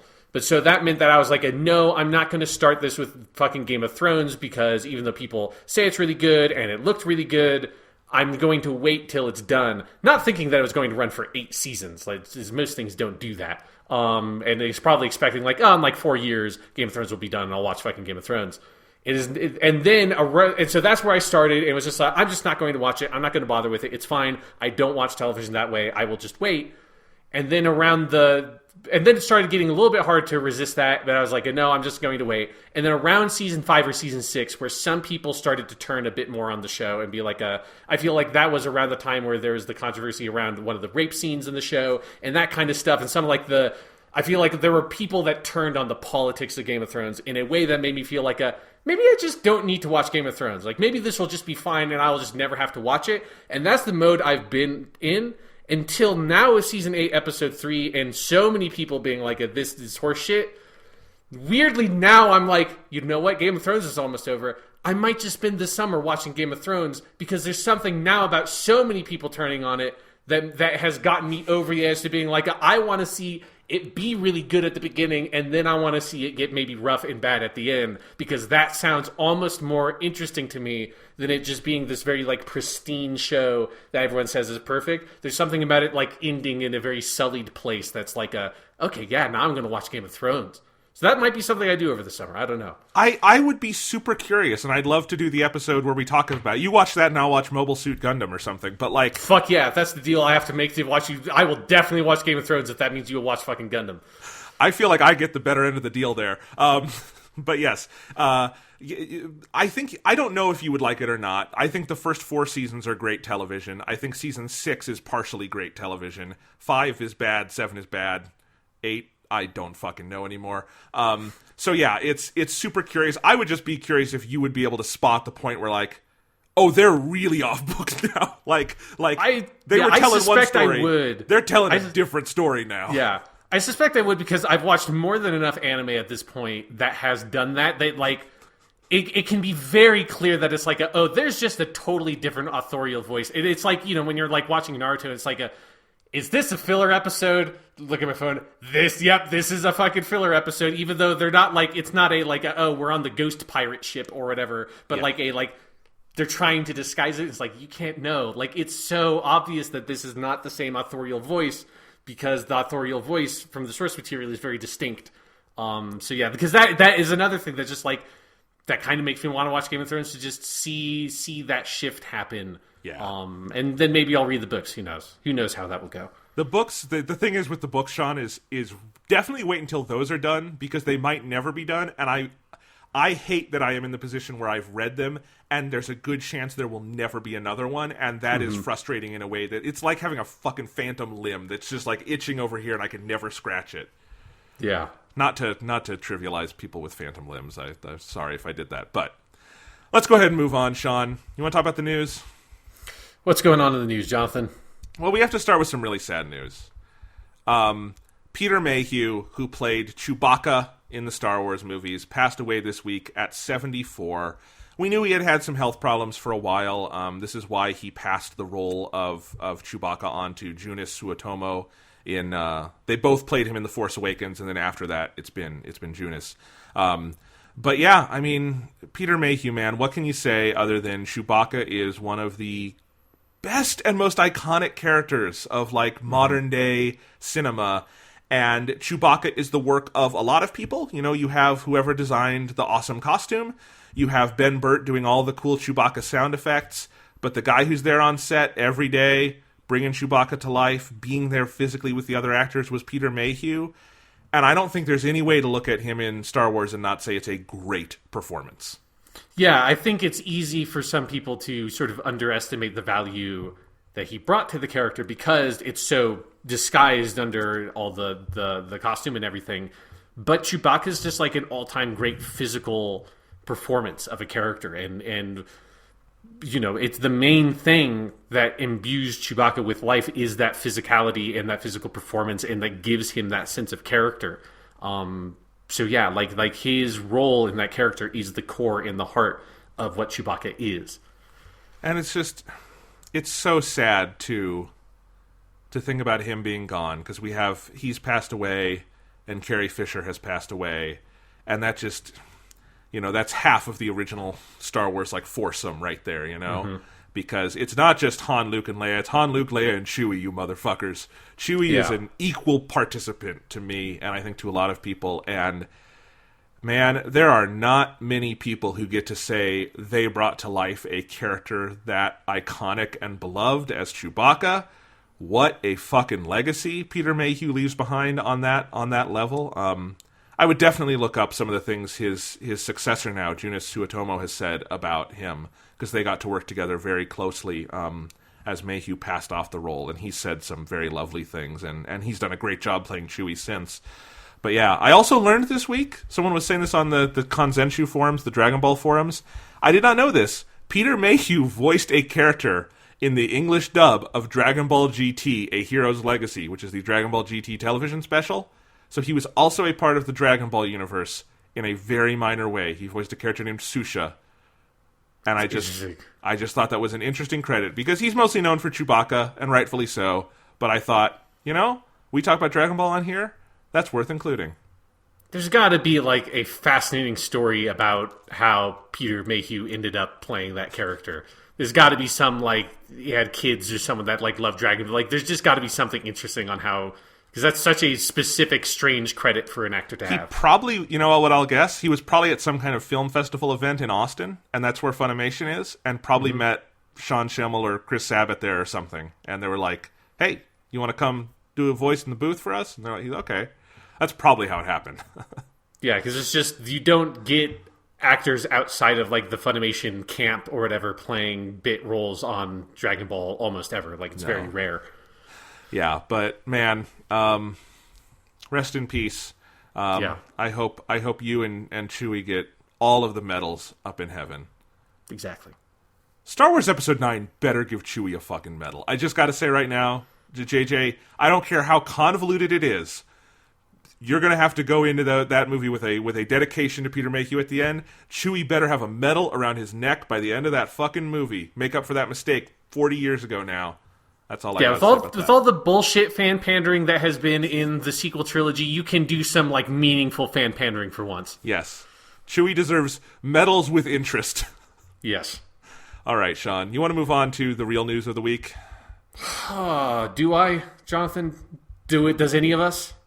Sonic the Hedgehog is a movie. It exists. And there's a trailer. It's 2.5 minutes long. I wrote on the outline, Sonic the Hedgehog trailer shocks and horrifies humanity. And that, if anything, might be downplaying it, Sean.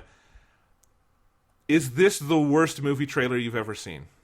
It's bad. Like, it's really bad. Like, even if you just take the I like Sonic the Hedgehog part out of it, just there's that, like, 30-second extended quote-unquote comedy scene with Jim Carrey in the middle of the trailer where he, like, meets up with all the military people. That is just one of the most excruciatingly unfunny things I've ever fucking seen in a movie trailer. You know what it made me think of was him in Series of Unfortunate Events back in, like, 2003, where it was, and it's like, what year are we in? Because this does not feel like the trailer for a movie from 2019. It feels like one of those flop, sweaty family comedies from 2003 or 4. Yeah, no, it's definitely, there's something very surreal about, it's just Jim Carrey just hasn't been in anything for so long that just having him pop up like out of a fucking time warp, because this is the character he would have played if they made a Sonic the Hedgehog movie in the early 2000s, like fresh off of The Grinch. He's Dr. Robotnik in Sonic the Hedgehog. It's just so peculiar, but it is just like the jokes and the timing and the pacing, especially because they don't even edit that scene very much for, like, the trailer. It just feels like this is just the way this scene is edited in the movie kind of thing, in a way that they're like, we're very confident in this joke, because normally you only put the jokes in the trailers that you're very confident in. And if that's one of the jokes, if they're very confident in that joke, and they're very confident in the joke that Sonic the Hedgehog is in the bag outside the elevator, he's like, oh, it's a child, but it's not my child. If that's the humor that they're like, these are some of our best jokes, let's put in the trailer, that's a dark fucking sign for the other jokes in this movie. The thing that... We'll get to Sonic's design in a bit. That's a whole other discussion. Yeah, apparently they will too. Yeah.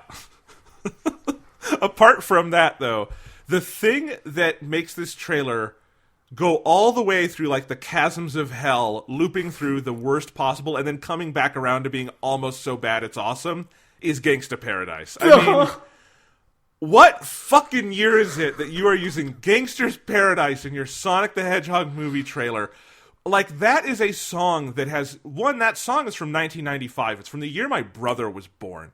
And it's like, and that song has gone through so many cultural cycles of like relevancy and then being a joke with Weird Al doing Amish Paradise and then back around to being kind of cool and then all the way back here where it's just like Hollywood gentrification where you put it in your fucking Sonic trailer and have Sonic do an action and he's like drumming along with Gangster's Paradise. Who thought that was the cool thing? Like what caveman executive frozen in the year 1997 was unfrozen to make this movie? Because that's what it feels like. It's so peculiar. It's so utterly fucking inexplicable to me that is the song. It never, like, if we spent hours on the podcast just listing songs that could potentially be the pop song in the Sonic the Hedgehog trailer, Gangsta's Paradise literally never would have come up because there's no reason to. It has no connection to Sonic other than it being from the period when his original Genesis game's coming out. And I don't think that was the connection. The song is cool and Sonic's supposed to project coolness, but I don't feel like he's supposed to project gangsta coolness. Like, that's not Sonic's character. I also got to, let me say my piece here on something. This might be controversial. When I was a kid, Sonic was black, all right? Because Jaleel White voiced Sonic on TV. I know in the games later they've always had white guys do them, but in my head, Sonic is black because Jaleel White was Sonic. And I think there's just something about that and the connection with like Michael Jackson doing the music for Sonic 3 and some of that where like, and some of the like kind of hip hop atmosphere around Sonic where it's like, there's a certain ballsiness, but in the wrong way, to do a new Sonic movie, not have Sonic be black anymore, it's Ben Schwartz, but then put Gangster's Paradise in there. It's like, what the fuck are you doing? Like, if you were gonna do like the big cool rap song, why couldn't they just let Sonic be black? I don't get it. Yeah, no, I'm with you. It's like the least of the movie's problems, but still, like there's an insensitivity to that kind of shocks me. There's another thing I'm disappointed at, which is that we did get Gangsta's Paradise, but we didn't get like a weird somber cover of Gangsta's Paradise, which is like, if you're going to do this, at least have it be a bad somber cover. Like, at least like let's go full like trailer trope with it and go down that strange street we've always been on for the past like 5 years. All right, but Sean, Sonic's design. We thought it was bad from the posters. We thought it was bad from the leaked marketing materials. We had no fucking idea. He is both too small and too tall. He is incomprehensibly slim in a way that is just terrifying to look at. There's like fur, but it's really not photorealistic. Like, it looks like a very poorly made pair of pajamas, like made in a fucking like factory in Bangladesh. And it's just it's and put on some poor kid, and then he's got real human teeth, and those eyes are fucked up, and it looks like they're kind of like half mocapping his face, but they didn't finish the mocap, and it looks bad, and he produces electricity now. I don't know where that's from, but whatever. Every possible design decision they could have made about Sonic, they made the wrong one. It's amazing. It's breathtaking.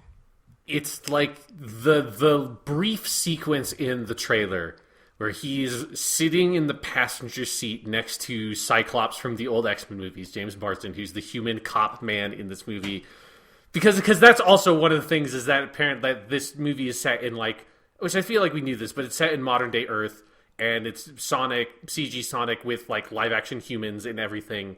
So, you know, it's just doing that. It's, again, to make it feel like it's very outdated, they're doing, like, the Smurfs movie treatment of Sonic or whatever, where he's teleported through a dimensional... I don't know how he got here. I don't know how Sonic got here. They're literally doing that because the Smurfs people made the movie Hop, which is about the Easter Bunny who lives with James Marsden, and now James Marsden is in the Sonic movie. So, like, it's just, you can take the line from Smurfs to this really easily. Poor James Marsden. What did he do to deserve this? James Marsden is an awesome dude. He's very funny. I feel very bad that his career is in this place, because I like James Marsden when I see him in things. But, oh God, I don't know. Does he have alimony? What's going on, James Marsden? Yeah, because, I mean, he just finds himself as an actor sitting in the driver's seat next to what I imagine is some weird, like, green screen dummy or whatever that's the size of a small child. That's because Sonic has his fucking seatbelt on.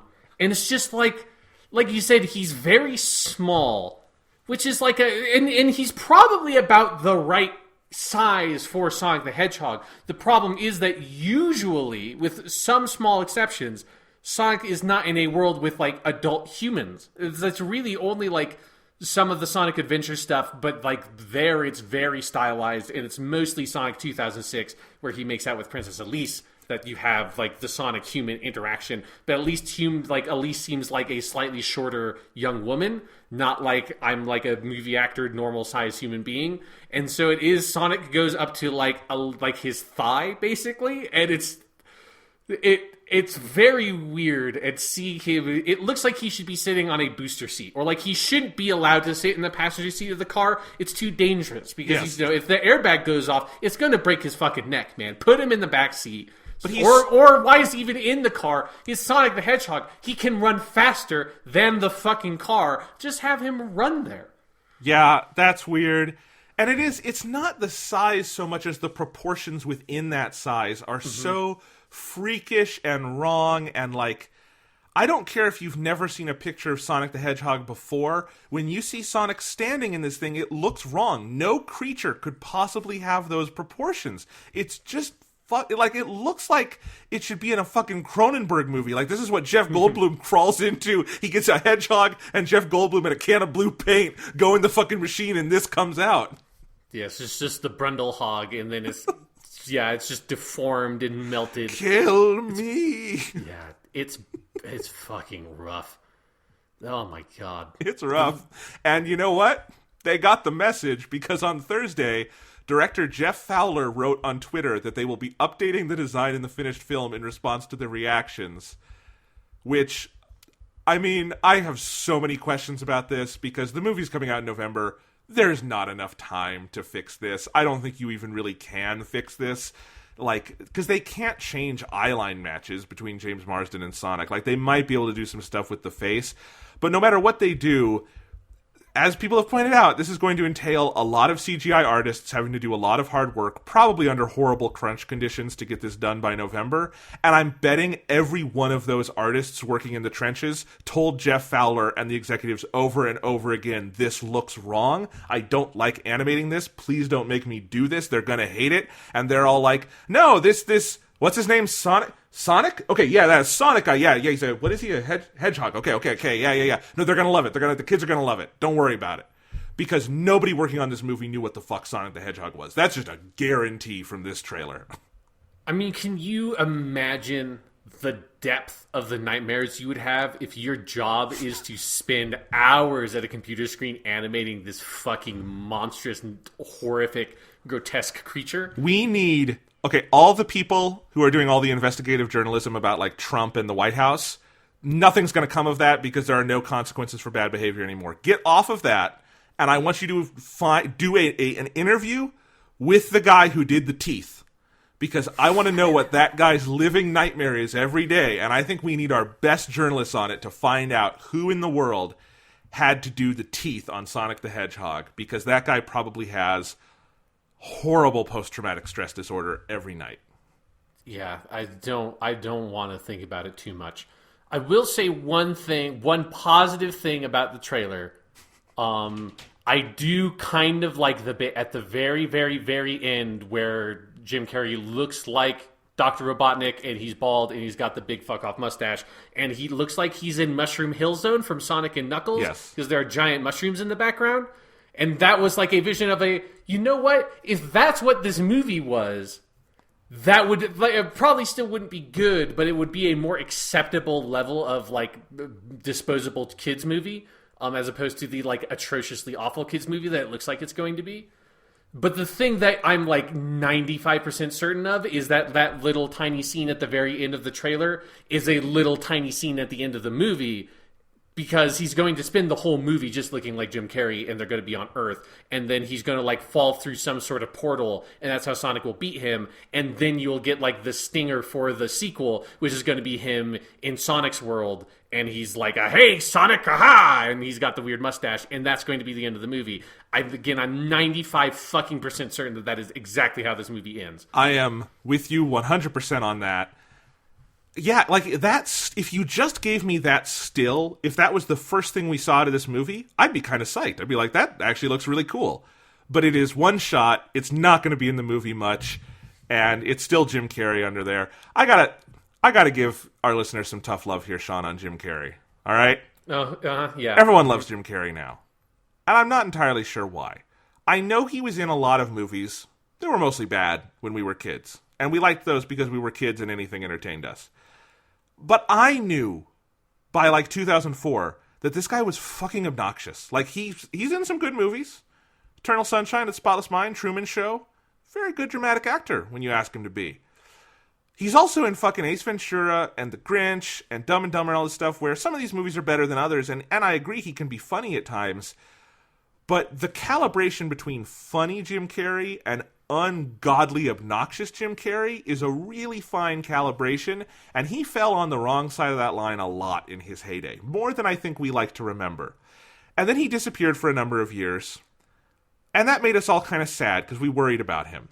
What a lot of people don't know or don't like, I think they know this, but they don't like to talk about it, is that during those years he became a prominent anti-vaxxer, and is at least partially to blame for, like, I think the culture we have now, because he was, like, in a relationship with Jenny McCarthy, who was one of the celebrities who promulgated all of this, and he promulgated a lot of it, and he doesn't do it much anymore. But, like, I feel like we should talk about that more because, you know, it's a really bad thing to have done. And then now he's making a comeback, and he did that show on Showtime that it was apparently pretty good, and I'm sure he was fine in that. He's fucking annoying in this trailer. He's, like, that is clearly miscalibrated, obnoxious Jim Carrey. And my nostalgia for Liar Liar does not overwhelm my critical senses in the year 2019. It's annoying. I don't care how much you liked him as a kid. It's fucking annoying. And also, I can't stress this enough. Measles is back! And Jim Carrey was one of the people who got us here. Yep. So, yeah. Sean, the world is so weird. I'm not going to see that movie. No. Sean, when this trailer broke, how much champagne do you think was unleashed at the Detective Pikachu offices? Because this is the best marketing Detective Pikachu could ever have, right? Oh, God, yeah. It's just that, like, see what, like, you know, even if Detective Pikachu is not the most amazing movie in the world, it's at least going to be respectful of the source material. That is very clear. Yeah. And, like, that should be just a bare minimum for these kinds of movies. Apparently, it's basically where we start capping out for movies based on video game properties. It's like, did a majority, or at least a significant number of the people involved in this production give a shit about the source material that this movie is based on? Yes? Well, good. You're in, like, the top 5 percentile or whatever of video game movies made globally, and all the other ones are just the Persona 3 movies. Yes, or other random anime productions. Yes. All right. Okay, I'm going to skip this next news item because it's not that important. It was just the Avengers Endgame box office numbers are insane and make my eyes boggle. But anyway, I want to go to the... We'll probably readdress that once it's overtaken Avatar in like 2 weeks or whatever, or however long it's going to be. Yeah, I'm very curious about that. But Sean, if you would click the link below that with me. Yep, no, I'm already there. Okay. So Microsoft this week released, they updated their community standards for Xbox. This is just, this happens from time to time with anyone with a, terms of use agreement sort of thing, right?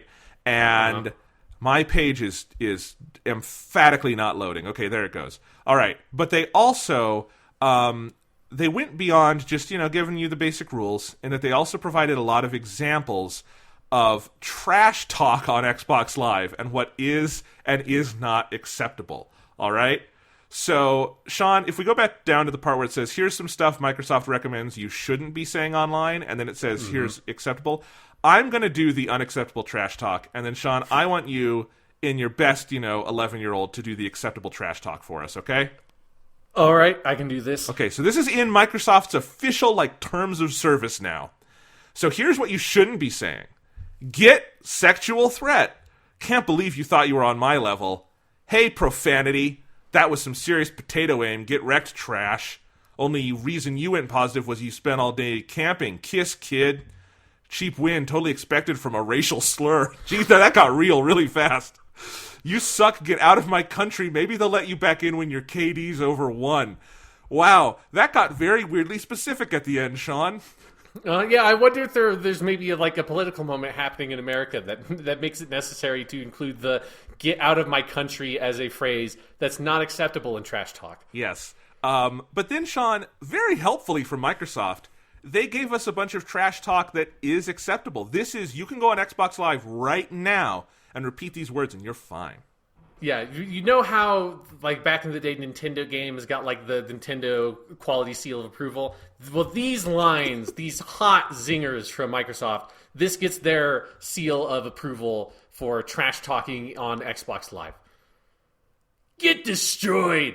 Can't believe you thought you were on my level. That was some serious potato aim. Get wrecked. Only reason you went positive was you spent all game camping. Try again, kid. Cheap win. Come at me when you can actually drive without running cars off the road. That sucked. Get good, and then come back when your KD's over 1. I have so many questions, Sean. What is potato aim? I don't know. I really don't know. Because, yeah, that's both... So eagle, eared listeners probably have noticed that these lines are paired. So the unacceptable version was, hey, profanity, that was some serious potato aim, get wrecked, trash. And they edited that down to, that was some serious potato aim, get wrecked. So profanity and trash are not okay. But telling someone that they have, quote, potato aim and telling them to get wrecked is totally kosher. I gotta say, if I were online and someone told me I had potato aim, I wouldn't be insulted, I would just be confused. I mean, maybe they would have seen in your case that, like, you're playing from Iowa, so that's where they go for, like, the potato jokes. I don't know. I mean, they'd be a little off, that's more like Ohio, but sure. Yeah. Yeah.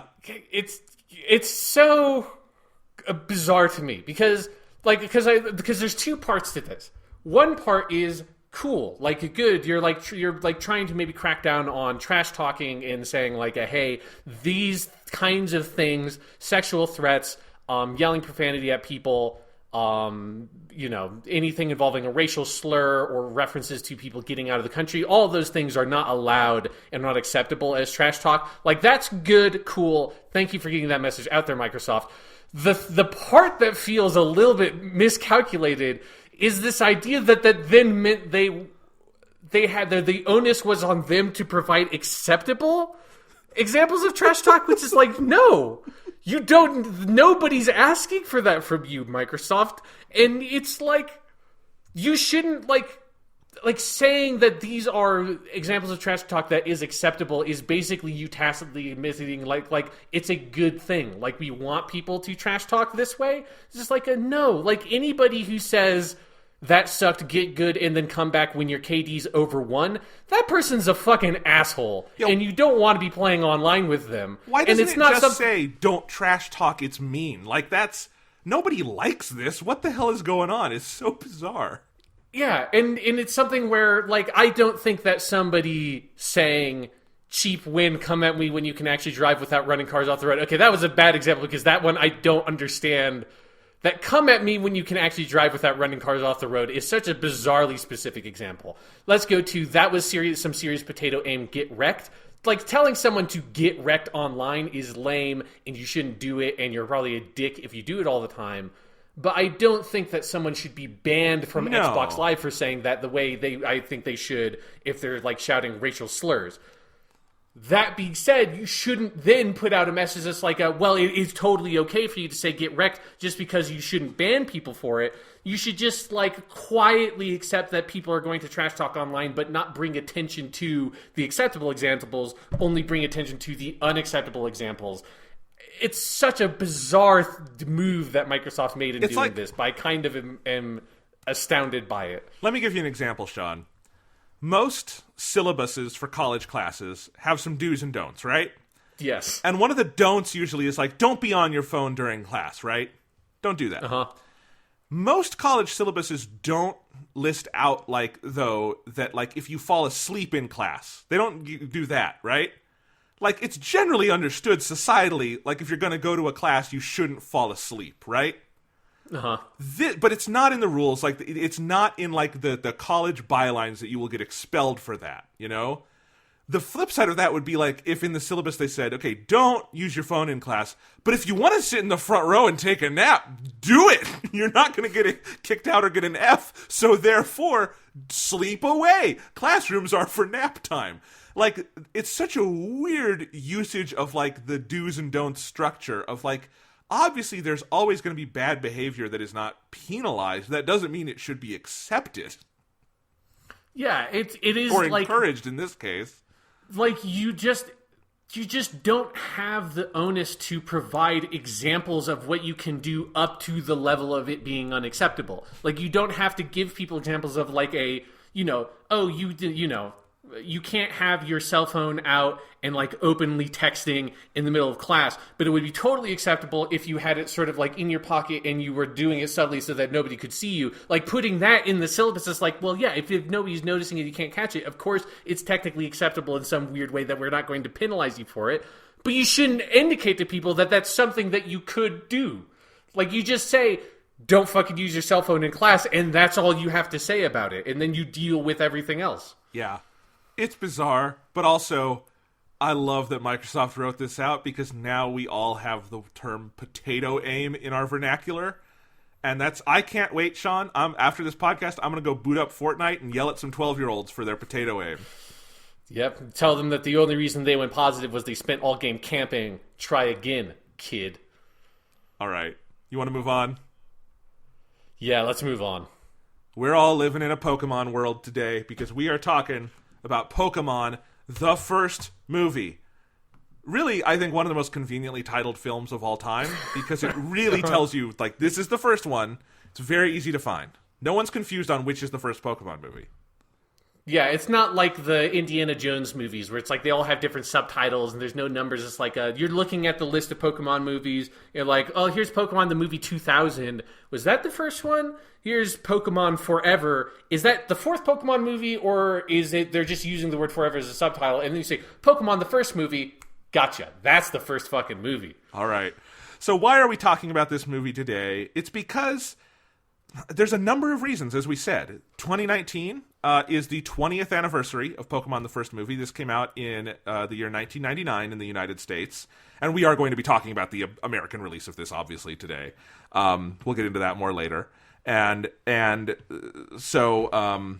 this is the 20th anniversary of it. The Pokemon movie this year in Japan is going to be a movie called Mewtwo Strikes Back Evolution, which is a CGI remake of this film, which we've talked about some of the screenshots we saw before. That will be the 22nd Pokemon movie, by the way, Sean. And I really hope when it comes out here, it says Pokemon the 22nd movie, because that would be great. Oh my God, that's a lot of movies. It's a lot of movies. So that's happening this year. But of course, the big reason why we're doing it this week is next week is Detective Pikachu. And Detective Pikachu looks like it's set to, I think, change a lot of paradigms in that it seems like it's a video game movie made by people who like the video games, which is, again, shouldn't be a high bar to clear, but it's been a very high bar to clear. It's getting good reviews. It looks like it's going to be good. It's almost certainly going to be the highest grossing video game movie of all time. I don't think there's any doubt about that. And you know, before this, 20 years ago, the last Pokemon, the first Pokemon movie was a similar sea change moment in that no anime really before or since has had the kind of wide release that Pokemon the first movie had. This Pokemon movie was it was a big release in theaters. It was like Star Wars or Jaws or, you know, whatever you're going to go see in a movie theater, right?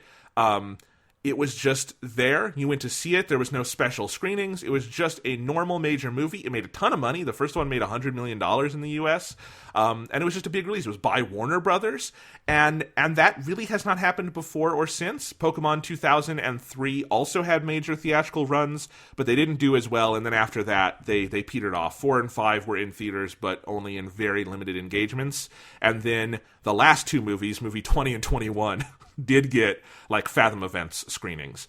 You know, Dragon Ball Super Broly earlier this year is probably the biggest an anime has done in the US since Pokemon the first movie, but even then it was a fairly limited engagement in that it was only a week or two. Again, Pokemon was a just big in theaters everywhere. Of course, 1999 was the year that Pokemon was taking over the world. I think it's very surreal to be sitting here and talking about it in a way where Pokemon is unlike most other media franchises where what we're talking about right now, Sean, it's nostalgic to us. It's our childhood. It's a long time ago. And yet Pokemon has not waned in popularity. Mm-hmm. It is as big as it ever was. In some ways it is bigger. But it was a big deal back then. And Pokemon, the first movie, was kind of the apotheosis of that first wave of the Pokemon hype worldwide. And I think for that reason alone, it's really interesting to go back and talk about. So we'll talk about the movie, obviously, but also there's all of this, the meta story around the movie that we're talking about, right?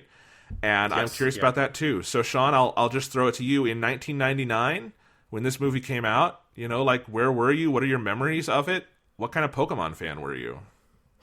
So I was 7 years old, and Red and Blue was out, but Gold and Silver was yet to come out, correct? Because Gold and Silver is 2000? In the US, yes. Yes. So, because that's part of the thing about this movie also, is that it gave you a sneak peek at a handful of characters like Meryl, Snubbull. There was another one were Pokemon that were new Pokemon that you had never seen before, that were going to be Pokemon in the next phase for Gen 2.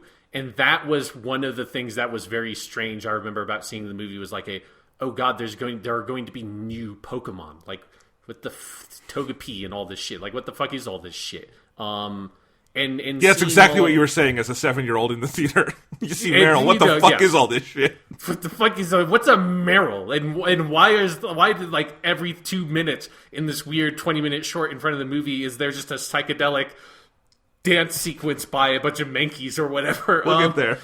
Yeah, but yeah, so I was in love with Pokemon when I was 7. You know, I've talked about before that Pokemon Red was like, when we got that game, that is one of the ways I learned how to read, was playing that game. And my parents got it for a Game Boy Color in red for me, and Game Boy Color in blue for my brother, because we were going on a road trip that summer, so we got them on Easter, which is like the only time we've ever gotten an Easter present that was like not just here's a candy bar, which made every subsequent Easter since I was 6 years old has been incredibly disappointing to me, because it's like here's a candy bar and we're having like a nicely cooked ham for dinner. It's like, great, thanks. Where's my fucking Game Boy? Give me a fucking Pokemon game, Mom. What's going on here? But yeah, so I played Pokemon all the time. I watched the show constantly. And it's like, if I collected Pokemon trading cards. Like, I didn't know how to play the game. I still don't really know how to play the Pokemon trading card game. But I would collect the cards. I would even collect, I don't know if you ever did this, Jonathan, or knew about them, but when you had Lunchables, they had little cardboard circles on the back of Lunchables, that were different Pokemon, pictures of Pokemon that you could collect. So I collected those. Like, basically everything that was Pokemon related at the time, I consumed voraciously, including going and seeing Pokemon the first movie and getting the Mew trading card and getting all that stuff. Like, all of that Jonathan's showing me his. He found his. I know where mine is. I didn't bother to get it out because it's like in the storage room in a binder behind a bunch of shit, and I don't want to get that right now. Just for something that, for a podcast that I can show you and the listeners would not see. If you can just Google cool Mew trading card Pokemon movie, and you can probably see it online. It was very cool. It's got like Egyptian looking hieroglyphic thingies on it. It was very dope. And there was also stuff of like, I think it was at Burger King, they had like weird like toys that had like, it was like a gold card, gold plated thing. So I had one of these. I had this, I think this was for Pokemon 2000, but they had a gold plated, the one I got was a Jigglypuff, and it was in a Pokeball, and you opened it and it was a gold plated Jigglypuff card. I wonder where that is, because it was kind of cool to have. But yeah, you got that at Burger King.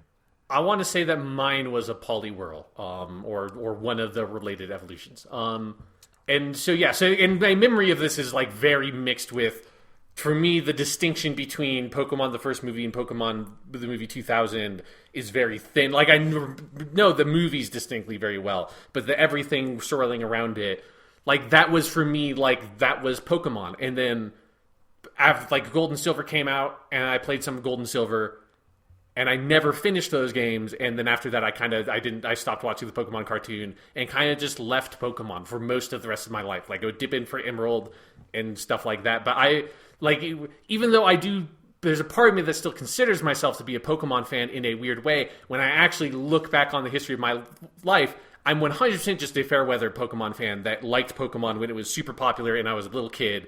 And all the Pokemon were good Pokemon, except for Jinx was the one bad Pokemon that they had. Everyone else was good. And then after that, it was like, then they introduced a bunch of Pokemon, some of them cool, but some of them not cool. And once you get like fucking Zigzagoon or whatever in there, I ain't fucking in for that shit. You get rid of it. I don't need that stuff. And so then I moved on with my life. Confession time.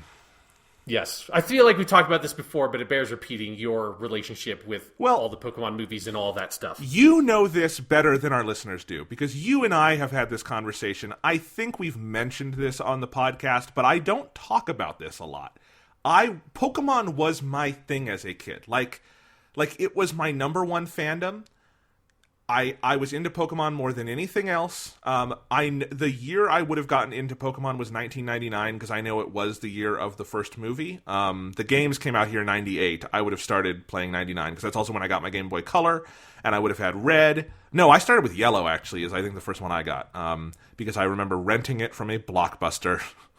Because that's how it worked back then. Man, yeah, renting Game Boy games always felt like devious because they're so small that and you're taking it with you. This like am I supposed to be able to do this? This feels wrong. Yep. I rented Super Mario Land and it was like I feel bad playing this game. Like I shouldn't be doing this. It's very bizarre. My local library now checks out Nintendo Switch games, and I feel like it would be the same thing for me on that. Like if I borrowed a Switch game, it would be like, I could just take this. No one would fucking know. But yeah. Anyway, but yes, I know that was the year I got into it, and I stayed into Pokemon for so long that I don't even really know when I fell off. I know I have seen every episode of the Pokemon anime through all of the Kanto stuff, so Indigo League, all of the Orange Islands, all of Johto, and I think I saw almost all of the Advanced Generation animes, which was all the Ruby and Sapphire stuff. I know I didn't make it to the very end of that because I've never seen any of the Diamond and Pearl anime. And I know that Diamond and Pearl was the first Pokemon game that I did not finish and was disappointed with. I have played every Pokemon game since then. I've played every mainline Pokemon game. Some I've finished, some I haven't, but I've been into it throughout. I saw all of that anime. Like I remember the Pokemon anime was on Kids WB at 4 o'clock Mountain Time, and I got off of school at 3, and I would get home, and I would sit at the counter, and I would have a snack, and I would watch Pokemon, and I loved it. That was my jam. I saw all the movies in theaters, because you had Pokemon 1, 2, 3 were all major theatrical releases. I saw all of those. Pokemon Forever was the first one that they did as a limited release. This is also when Miramax started distributing them. So yes, Pokemon was briefly distributed by Disney. Whatever. And it will be again one day. I think Sun and Moon is on Disney XD is where it airs. So, like, Disney doesn't own it, but yeah, I think that's because there's no Kids WB anymore. But yeah, so I would have seen all of those in theaters. Then Pokemon Forever comes out. It's a limited run movie. And we had to go to the AMC Westminster Promenade for that one, I remember. And that's like 40 minutes from where we lived. So I had to go see that. Pokemon Heroes, the fifth one, was playing at Denver West, right near our house. So we got to stay home for that one. And I saw Pokemon Heroes that way. And then after that, they stopped putting Pokemon movies in theaters because I was the only kid in the theater at that point. And I was probably too old for it. But I bought Pokemon Jirachi Wishmaker on VHS when it came out because that's how they put it out. And that movie sucks. But anyway, and then I did see the one after that, Destiny Deoxys, because they aired it on Cartoon Network. I have not seen the Pokemon movies since movie 7, but I've seen the first 7 Pokemon movies. I have seen hundreds of episodes of the anime. I was into this. Sean, I even have, because I found it when we were moving, my fucking Pokemon trading card book, which I have so many of these fucking trading cards. I didn't even have any idea I had this many of these fucking things, but there's way too many in here. There's a lot, and I have my weird illustrations. Where Pikachu. I'm a bad artist. Here's all of the starters. Oh no. Do I need to post these for our audience? Please take some pictures of that and put it on the website. Okay. Please. It's embarrassing. I was a little kid. But anyway, Pokemon was my jam. I've still got those original 6 movies on VHS at home. I have no way to play them, and I had to rebuy some of the movies on DVD for today because I had to be able to see them somehow. But yeah, like Pokemon was just, it was what I played all the time. Ruby and Sapphire on the GBA, I distinctly remember that was when I was starting to play games a lot. And I've beaten Ruby and Sapphire probably like 10 times as a kid. Like, I just played that game over and fucking over again, because also my dad was a cheapskate, and we very rarely got new games. So anyway, yeah, I probably did too much Pokemon stuff. And definitely I was still into it at a point where it was not socially acceptable with my peers. So yeah, I mean, Pokemon Diamond came out when we started high school. Yeah. That was the first one on the DS. Yep. So that's like a timeline for people for our relative ages. Yeah, and so for me, I don't think I made it explicit, but I only saw the first two Pokemon movies. Pokemon the first movie. I honestly cannot tell you if I saw Pokemon the movie 2000 in the theaters or if I just watched it on Cartoon Network, because Cartoon Network would just show these movies constantly. Like, I've seen Pokemon the first movie a bunch of times. Like, and probably I saw that movie more on Cartoon Network than I watched it on the fucking VHS we own, because I actually do know exactly where VHS is. But yeah, so like, and then for the Pokemon anime, for me, I was never like, it was never my favorite thing, and I'd never watched it sort of in a dedicated fashion of like the way I would watch Dragon Ball, where it's like every time Dragon Ball was on, I would have to watch Dragon Ball, and if I had like fucking basketball practice or something, or a basketball like scrimmage that was on when Dragon Ball was supposed to be on, I'd be upset that I would have to miss. And I always missed the fucking episode where Gohan and Krillin fought Guldo. I missed that episode so many fucking times, it pissed me off. I've seen it now, and I've seen it like 5 times now, so I'm good now. But when I was a kid, it upset me. So Pokemon was never one of those for me, but I did watch it on and off up to like some of the Orange Island stuff when the dude from Pokemon Snap was there, and that was the point where I was like, because again, it was for a lot of me like the switching from the first generation into the second generation. It was exciting and cool at first, and then I just realized I just don't know if I have it in me to try to build up an emotional attachment to Cyndaquil or whoever, because Charmander's my boy, and I will never leave him behind, and I've just never been able to move on from that point. And I just don't have enough love in my heart for 1,000 Pokemon. I've only got enough love in my heart for 150 Pokemon, which is all of them except for Jinx, but including Mew and Mewtwo. Nice. So yeah, so that's it for as far as the anime goes. Because I honestly, and then when I was a kid, I was like the dickhead kid that was like, but Digimon is way better, because it is. Like, the Digimon show was so much fucking better than the Pokemon show. It's not even a competition. And see, I have gone back and watched some of the Pokemon anime, like, from my youth. And, I was watching this movie again last night and everything. I still have positive feelings towards it. I like the original Pokemon show. I think, like, the basic structure where Ash is the main character, but it's more of kind of an anthology show of, like, it's about going to new places and meeting new people, and Ash, who's kind of just a fucking putz, like, the best stories are not really about him. Like, the reason the first movie is kind of cool is because Mewtwo is the main character, and, like, I think there's something fun about this constant sense of Pokemon is always moving forward, they're always finding new things, they're meeting new people, they tend to hit upon some pretty cool stories along the way. It's very formulaic and procedural, but I think they were able to do a lot of cool things within that formulaic procedure.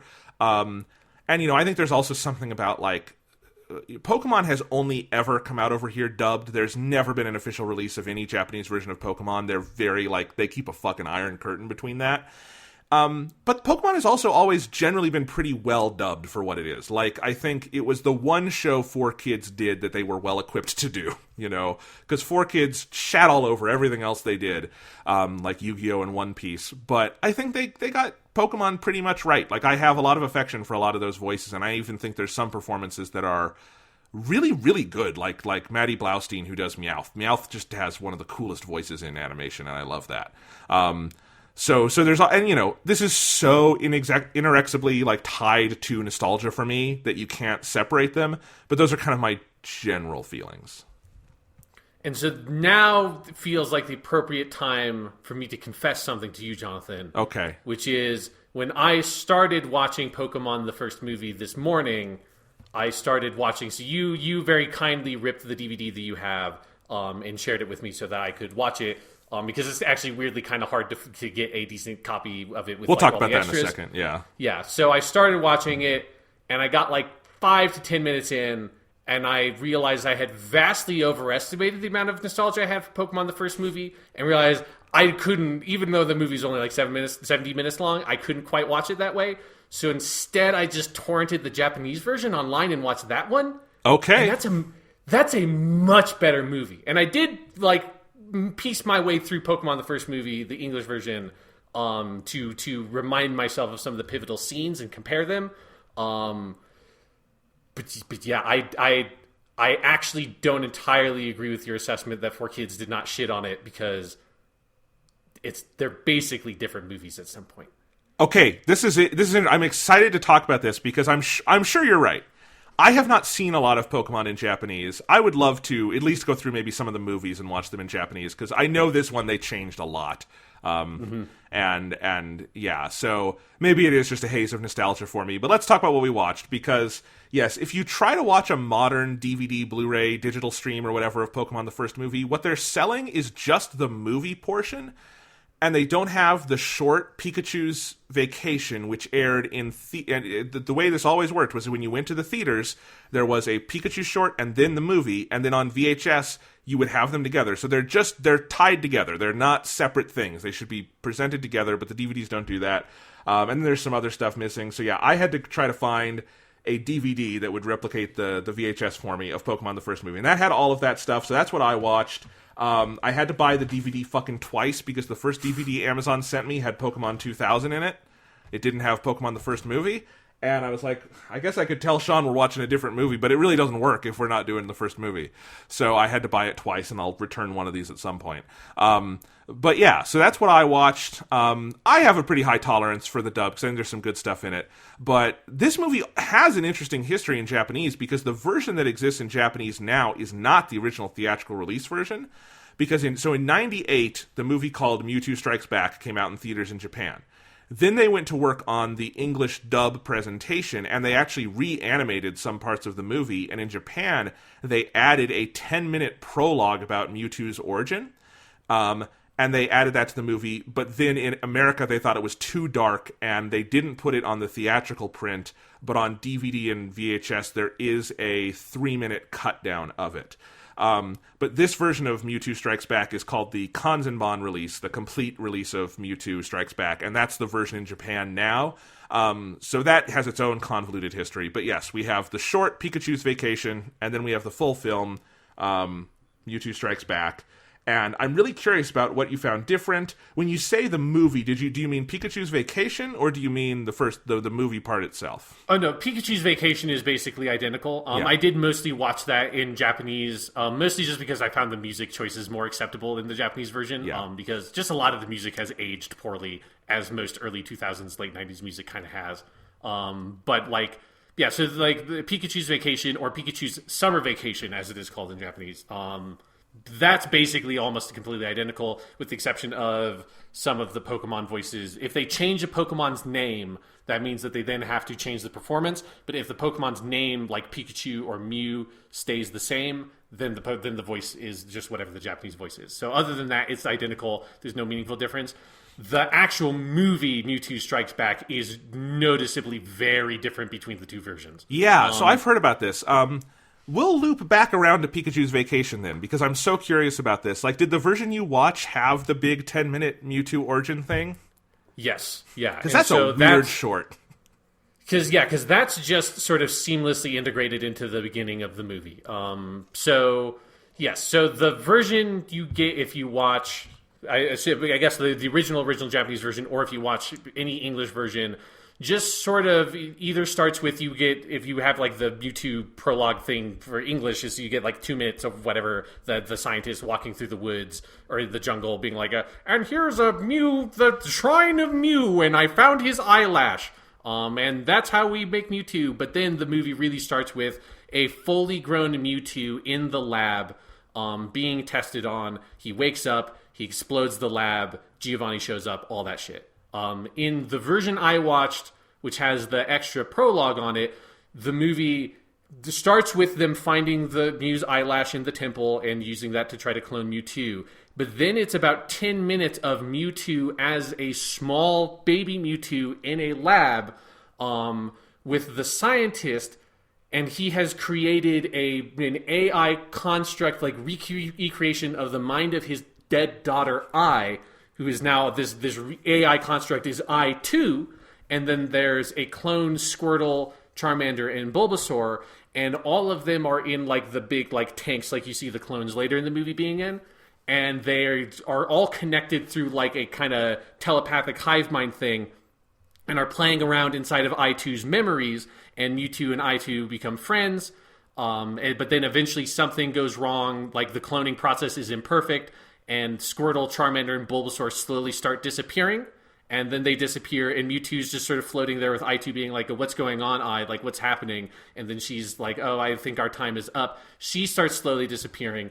Then she says, like, this really kind of poignant line that is the setup for what happens at the end of the movie, which is Mewtwo starts crying, and he's like, what is happening to me? Why is there water coming out of my eyes? And she says, those are tears, Mewtwo. And living creatures cry when they feel pain. And it's said that humans are the only animals that cry when they feel sad. And then she disappears. And then it cuts to... then they put Mewtwo into like a deep sleep because he starts freaking out. And they're like, oh, he's freaking out. Let's put him into a sleep. And then after he sleeps, he wakes up again years later, fully grown. And that's where the movie that we know, Pokemon, the first movie, starts. And this whole prologue does exist in English. They held it back in '99 when they put this movie out, but there is a TV special called Mewtwo's Return that came out as a direct-to-video movie in the States. And on the DVD or VHS of that, it's called The Uncut Story of Mewtwo's Origin, and it's that whole 10-minute segment in English, and it does exist. But it was years later. Yeah, and it really, the idea of watching this movie without that at the beginning is kind of strange to me now, because the ending, the only reference to tears in the movie happens there. There is none of the shit of there's a ancient legend of that when Pokemon cry they could, none of that happens in the Japanese version at all. Okay. There's no reference to it until they cry at the end. So that's the only piece that sets that up is at the very end of that little prologue bit. Interesting. So, okay, I'm just very curious about this. I liked watching the movie. I had fun with it. There's a point where the English dub goes off the fucking rails near the end, and we'll talk about that. Yeah. But what was your impression? Because I assume, like me, you probably have not seen a ton of Pokemon in Japanese. And I think this is the only Pokemon thing I've seen in Japanese, other than a clip here and there of a 30-second thing I may have come across on the internet. This is the only sustained watching I've ever done of any Japanese Pokemon product. So what did you think of it? What did you make of the movie? I liked it quite a bit. I think it's definitely pretty substantially better than the American movie. Most of the significant thematic complaints that I have about the American version of the movie do not really exist in the Japanese version. The ending is much, much fucking better. Mewtwo's a much more sort of complex, more interesting character. He's not trying to destroy the world with a giant typhoon or whatever the fuck he's trying to do in the English version. And then also just the general vocal performances are really strong. And in particular, so Team Rocket has always been the best part of the Pokemon cartoon. Yes. Anybody who knows anything knows that that's true. And I have a lot of love in my heart for English Team Rocket. So this is not putting English Team Rocket down, but Japanese Team Rocket is so fucking funny. I agree, yes. Their grasp of comedic timing is unbelievable. And there were multiple times in the movie where I actually laughed out loud because of not because of big jokes, and I think this is one of the big differences. They are weirdly understated in the Japanese version, whereas the English version, matching the caliber of performances of everybody else, they're very over the top and cartoonish. In the Japanese version, they're underplayed a lot, and there's something about that and their sense of pacing with the timing. They're just really, really fucking funny, and that's where I kind of want to watch some early Japanese Pokemon, some of the first few episodes. Mostly just because I want some more of them. Yeah. Because they are fucking hilarious. It's such a tragedy that Pokemon in Japanese is so hard to find, because I'd buy it if they just put out a Blu-ray with the... and I think there's a lot of people who would. I think the Pokemon Company just likes to keep that iron curtain up between the two sides of the distribution. But yeah, I've heard Team Rocket in Japanese, and they are amazing. So yes, I agree with that. What else? And there's also something that is very nice about having... all the voices sound like they come from the same place. Yeah. Which is to say, in English, you always have a couple of things like Pikachu that are very clearly performed by a Japanese performer, and like they just have a different quality to the sound. Like they feel like this Pikachu was recorded in one place at one time, in one part of the world with one like set of equipment and everything, and then Ash was recorded somewhere totally different a year later, with different equipment and different everything else. And so they never quite kind of like, those two things never fully gelled. There's something nice about having all the Pokemon sounding similar, and the sort of the vocal soundscape of all the characters comes from the same spot. There's something that's very nice about that, and it's sort of it keeps everything on an even level. And one of the things that it does is it makes like, I didn't have a problem with this when I was a kid, but watching Pokemon now, Pikachu just doesn't feel like it exists in the show in the same way that having Pikachu perform opposite Satoshi/Ash in Japanese feels way more natural. And like, this is not like a Pokemon and a human. These are two different characters that exist on the same level interacting with one another. That is much more convincing to me in the Japanese version. I agree. I think I told the story. I watched some of the Sun and Moon anime in Japanese earlier this year, and it totally gave me that feeling, yeah. Because Rika Matsumoto, who plays Satoshi, and Ikue Otani have just very good chemistry, and like, I assume they record together sometimes, right? Mm-hmm. Which Veronica Taylor, the original English Ash, obviously never did with Ikue Otani. That would be impossible. So yeah. Yeah. And then the other thing, the MVP of this movie is, I need to look up his name because he's so good, is the vocal performance of Mewtwo in Japanese is so cool. He is so fucking cool. And like, English Mewtwo is no slouch. Like, that's a pretty solid performance. Japanese Mewtwo is just on a different fucking level. It's Masachika Ichimura, who's not in a lot of stuff. Like, he's not a huge voice actor. In Japan, he's not in like everything, but he just, kind of like with the Team Rocket thing, his performance is so subtle and understated and like kind of quiet in a way that's sort of unsettling, because Mewtwo's character in this movie is not like particularly villainous, and most of the time it actually kind of reminds me of Broly from Dragon Ball Super Broly. Like, even though he's the character that the heroes are fighting against, you're mostly sympathizing with him because you understand why he's acting the way he is, because he suffered so much from the beginning of the movie, and he doesn't have any place in this world, and he doesn't know who he is, what he wants to be. He feels like he's been pushed away by everything, and he's got this very sort of like childish quality to him, in him kind of lashing out this way. And a lot of that comes across both in sort of like a lot of the lines they have changed tremendously in the English version, but also that performance just sort of calibrates it in such a way that like I'm kind of rooting for Mewtwo in a lot of the sequences, just because I want him to be happy and for him to sort of like come to this point of realization of what he's doing is wrong, because once he realizes that, he'll be a happier person/Pokemon. And a lot of that comes down to just how well played and well calibrated that performance is. Yeah. Absolutely. Now I wish I had watched it in Japanese so I could talk with you about it, because I had a lot of fun with my little nostalgia trip last night, but this sounds really good. Because I know, just through osmosis and reading about it, that the biggest change in the story is that Mewtwo's motivations are different. That whole theme about Pokemon can't fight, not like this, that's not in Japanese, and then the ending's a little different. So can you talk about that a little bit?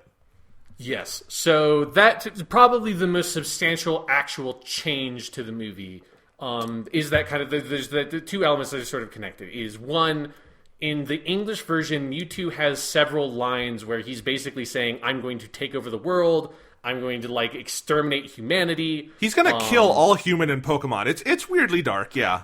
Yeah, and in Japanese, that's never his intention. The one line he has early on that's very fucking cool, that sort of sets out sort of what his motivation is after he escapes from Giovanni, and this is before the big title drop, that I think both of those come at the same moment where like the title card comes up. And he sort of lands back on the island he's from, his helmet falls off, and in English he has some line about how he's going to take over the world. In Japanese he says this line that's like, that this is neither going to be an attack nor is it a declaration of war. This is simply to all of you who have birthed me, this is a retaliation. This is, or he says, like, this is like a counterattack, like, or I'm going to strike back. It's the same line, Gyakushu, that is the Mewtwo strikes back, Mewtwo no Gyakushu. So he says that. It's like, I'm going to retaliate, or I'm going to rebel against all you who have created me. And he flies off into the sky, and it's such a fucking mic drop moment. And then the title, like, Pocket Monster, the movie, Mewtwo strikes back, pops up on screen. It's like a fucking holy shit, that was a super cool, dope line. But that's sort of his thing, is that he wants to... One, he's constantly questioning, who am I? Where am I? What am I doing? Why am I here? He has this very sort of existentialist Frankenstein's monster quality to him. That's there a little bit in the English version, but it's much more emphasized in Japanese. So much so that the end of the movie, when everyone gets teleported back to the island and they lose their memory, and Ash says, "Where are we?" That's a callback to, and like a joke on, Mewtwo's been asking that the whole movie, and then Ash says, "Where are we? I guess it doesn't matter," which is the answer to the question, which is the thematic resolution of the movie. So like there's that. So he has this existentialist quality to him. Then eventually he creates the island, summons everyone there to prove to himself that he is strong and like, and his life is worthwhile, because he has this sort of inferiority complex about being a clone. So that's why he creates all these clones, is to prove to himself and to everyone else that he is as worthwhile a like living creature as any Pokemon or any other human being. And he has this sort of inferiority complex because of he's born from Mew. And so that's really what his motivation is.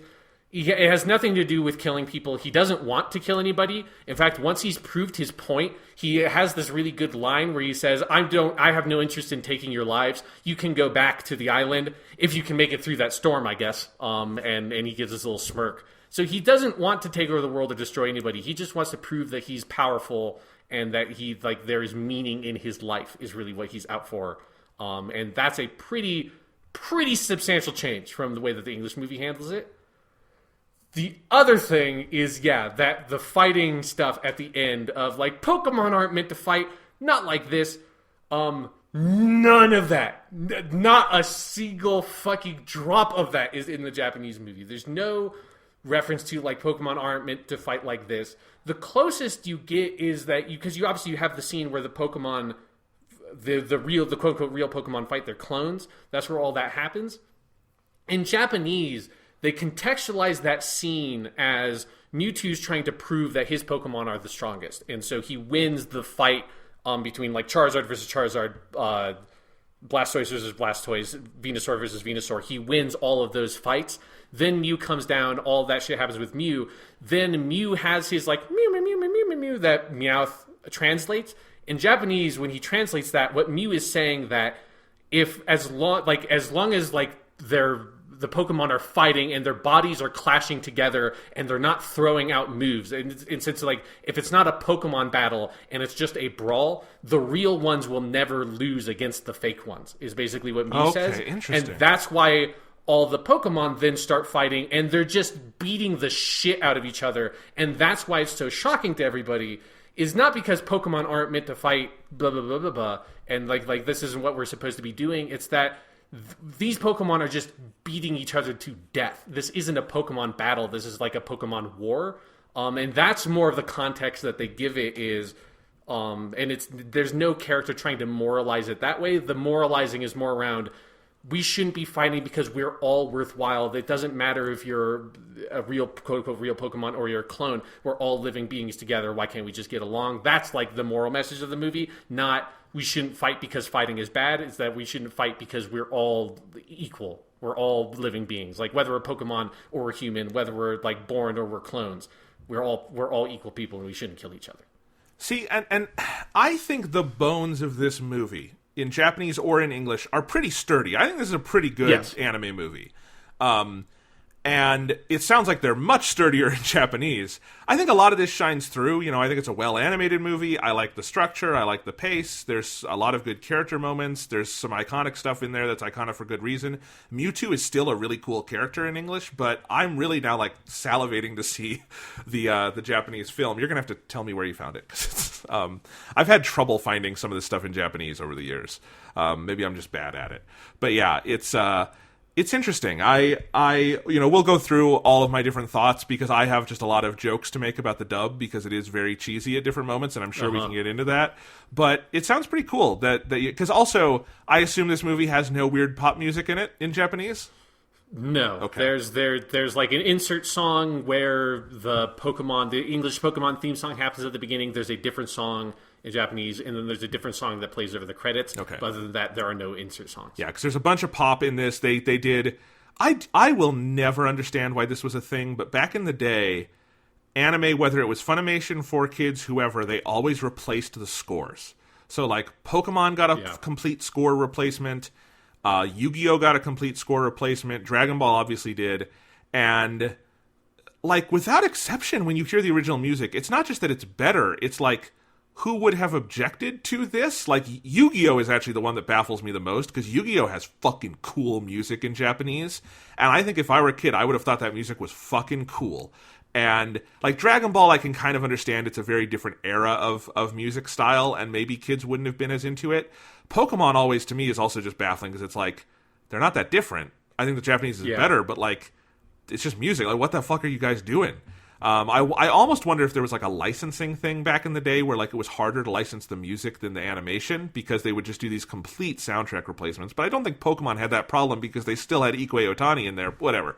But yeah, so like it's very bizarre. This conversation is going in places I did not expect, Sean, because you sprung this on me. I thought we were going to have a fun time just like doing some a funny walk down nostalgia road, but this is actually quite substantive. Yes. Yeah, no, that's what it was 100% pre-planned and not in any way a, like, desperate, oh God, like, just the quality of the voices in the English dub I find very grating. I just can't listen to Ash Ketchum talk for too long in a row, and it hurts me. See, this is me with Dragon Ball in English. This is like, that's my experience with pretty much all Dragon Ball in English. I can do it a little bit with the modern stuff. I cannot go back to anything pre, like, 2012. But, like, Pokemon, I just think because of the amount of time I was inundated with it, I'm okay, which makes me understand why, like, you don't have that same issue with Dragon Ball to that degree, right? Yeah. Yeah. So, we, different strokes, but I do get it. It's, I think they did their best with what they had. There are some legitimately good performances in English. Obviously, Jesse James and Meowth were always great. But yeah, it's it was such a different approach to dubbing back then, because like the current Pokemon dub, I think it does some replacement music, but like it's a very literal dub. It doesn't change things. Even the qualities of the different vocal performances they try to match very clearly, and so I don't think there's as much of a gap between them as there used to be. But yeah, in the 90s and early 2000s, it was just like they were trying to disguise that these things were even Japanese. Yes, yeah. I mean, that was literally the intent, was to make it seem as if this thing was produced in America, and to change all the text on all the signs and everything, not for ones that are meaningful to the plot, but anything in the background that looked like it was written in Japanese.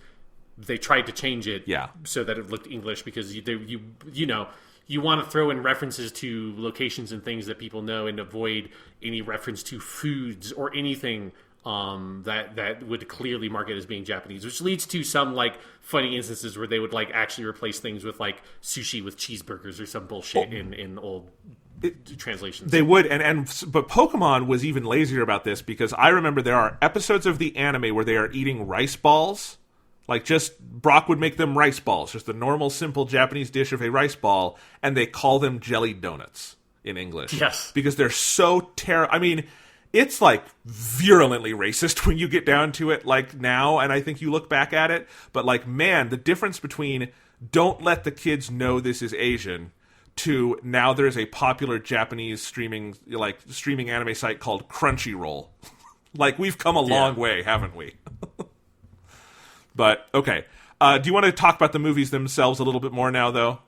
And go through Yes, yeah, let's get into it. Let's talk about Pikachu's Vacation, because as you say, it's the same. It's just the Pokemon being Pokemon, right?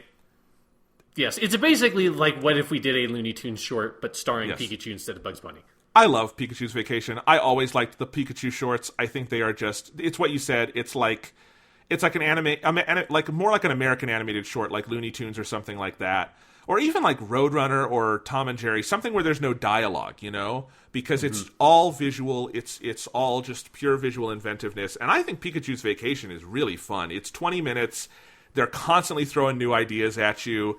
It's very cute, but it is also just resolutely bizarre at points. Like Bulbasaur sings Togepi asleep with a lullaby, and I love that. Snubble is leading a gang of bullies that includes Cubone and Meryl and Raichu.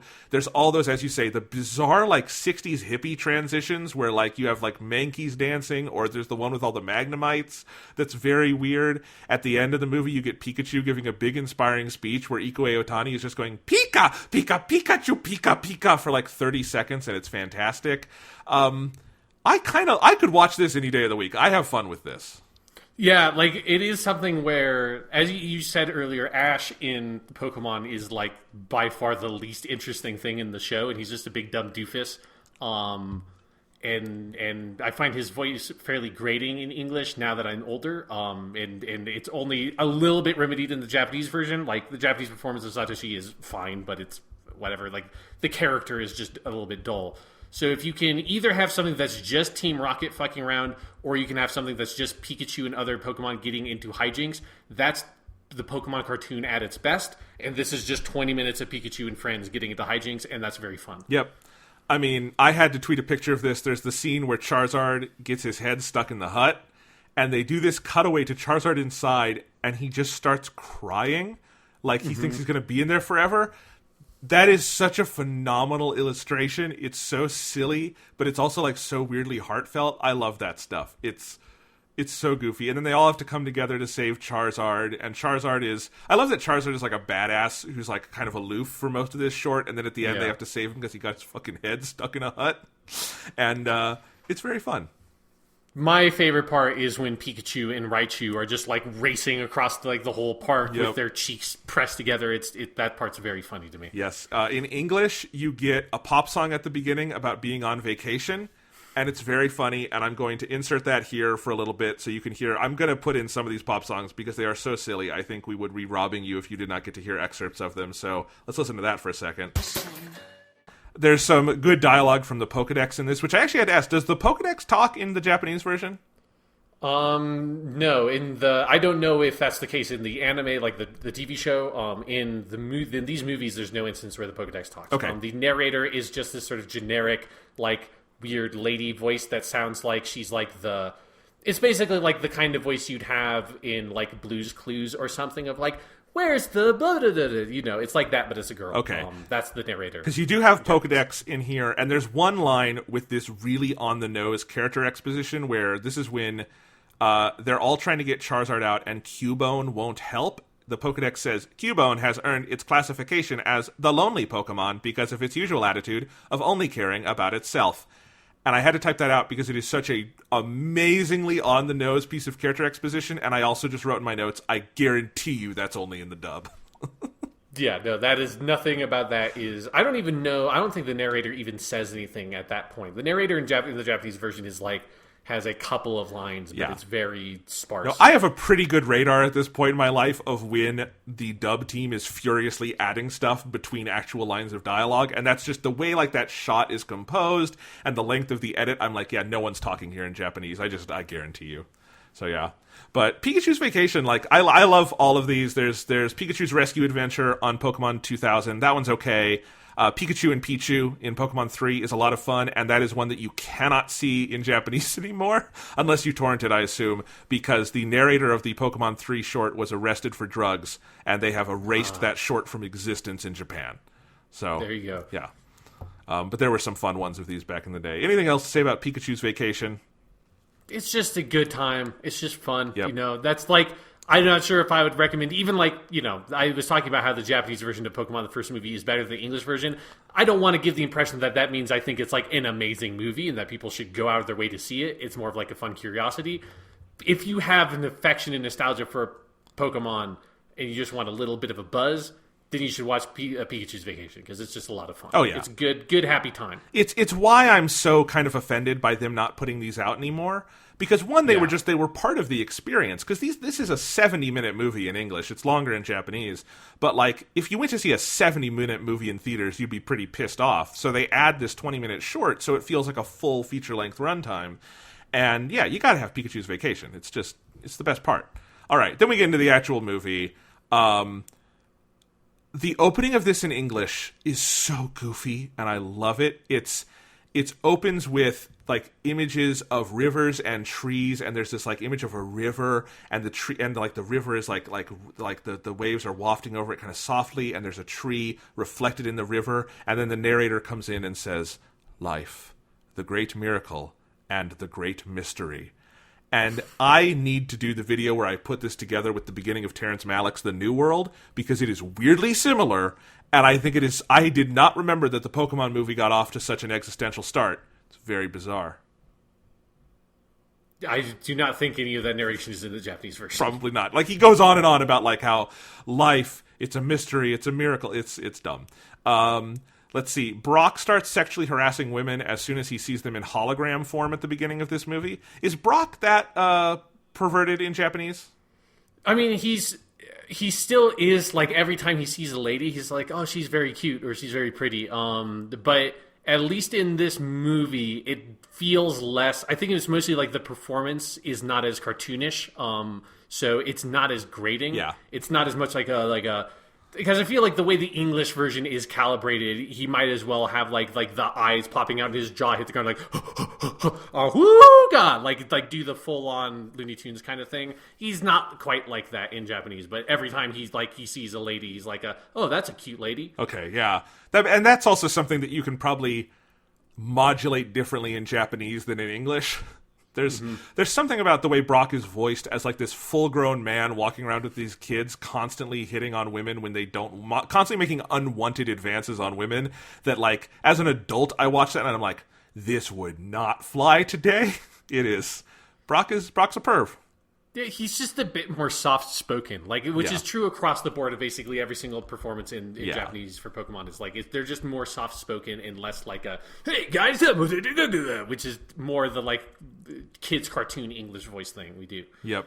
Okay, so my favorite thing in the Pokemon the First movie dub is that, so the plot, if you haven't seen this movie in a while, is that it opens with, there's all the stuff with Mewtwo, which you went over earlier, and it's basically the same in English at the beginning, other than that 10-minute prologue is not there, and then at the end he decides he's going to take over the world, not just look for his place in it, which is a different motivation. And then you get Ash and Misty and Brock are all hanging out, and Brock is making soup, and Ash is hungry because he's a putz. And then a trainer challenges Ash, and we have the opening credits over their battle scene. And that's a fun opening to the movie. It's actually a pretty cool Pokemon battle, I think. You can tell the animation is stepped up a little bit from the show. So yeah, one note about the dude that comes to duel him at the beginning in Japanese is that I think that the character is literally actually voiced by a foreigner, because his performance is very well done. But it is a character that like speaks English that's like a, hey man, come on! Pokemon Battle Shinai, and he like pulls out a Pokemon. It's like, so he's like sort of speaking Japanglish, or however you want to do that, of like he's trying to communicate in Japanese, but it's clearly an English person, and it's a very well calibrated performance. Again, I think it maybe is actually a foreigner, and I found it very surprising because I was not expecting that voice to come out of that dude, but also very funny. That's awesome. Okay, so we have that guy, we have that, and then in the English version, we get our first pop song of the movie. Well, like third if you count Pikachu's Vacation. But we have the cover of the Pokemon theme song, which we've always loved. The English Pokemon theme song is great, and this cover is pretty good. I played it as our theme song this week, so that's there. It's kind of funny. You get that fight, and then they get this message from Mewtwo. They don't know it's Mewtwo yet, inviting them to this island where he's collecting all these trainers. Is that basically what Mewtwo's doing in Japanese too? Mm-hmm. Yeah, he's collecting all the trainers to come to his island and giving them the test of the typhoon or whatever, so to get the strongest one so he can prove his own strength. Interesting. I also have to note, there are 2 points in this movie that prove my theory that Ash's Pikachu is just the strongest Pokemon in existence. First, in the Pokemon battle at the beginning, that dickhead trainer, who I guess is foreign in Japanese, just throws out like 4 Pokemon at the end, which is a clear violation of the rules, and Pikachu just does one Thunderbolt and kills all of them. One of them being a golem, Yes. which is rock type, and so it's like, that movie should not have worked at all. Pikachu's very strong. And then later in the movie, when all the other Pokemon are being abducted by Mewtwo's floating balls, that sounded wrong. That came out wrong. by his floating monster balls. Yes, yeah. By Mewtwo's floating monster balls, Pikachu runs away the longest, and he just keeps electrocuting them all away. It's a pretty badass sequence. I think Pikachu just, especially now, after 20 years of being trained and not evolving, Pikachu is clearly the strongest Pokemon.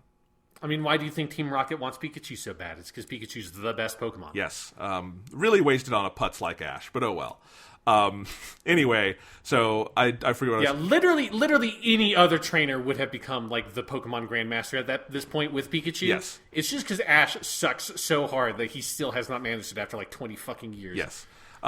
Okay. In the English version, they go to this town, and they're going to go on the ferry and go over to Mewtwo's place, right? And there's a big storm. Yes. And there's actually a scene I really love where Mewtwo, the way it's shot is like Mewtwo is in the chair, and it's framed behind him, and he's got his hand, which has the 3 little orbs, and he's just whirling it. And it's like he's conducting this storm. It's very musical. It's a great piece of animation. I really love that. Yeah, it's very awesome. Most of it, like anything in this movie where Mewtwo is being very cool, holds up whichever version you're watching. Because Mewtwo's just very cool, and he's a good character design, and he's animated well. And his weird like island castle is very awesome. Like everything to do with that side of the movie is just good. Whichever version you're watching. It's a very well designed and animated movie, I think. Yeah. Like I was going back through some of the reviews at the time, and critics hated these movies, obviously. And one of the things they would always say, and you often get this about anime from critics, especially in the 90s and early 2000s, is they say it's ugly. And it's because they've never seen anime before, and it doesn't look like American animation.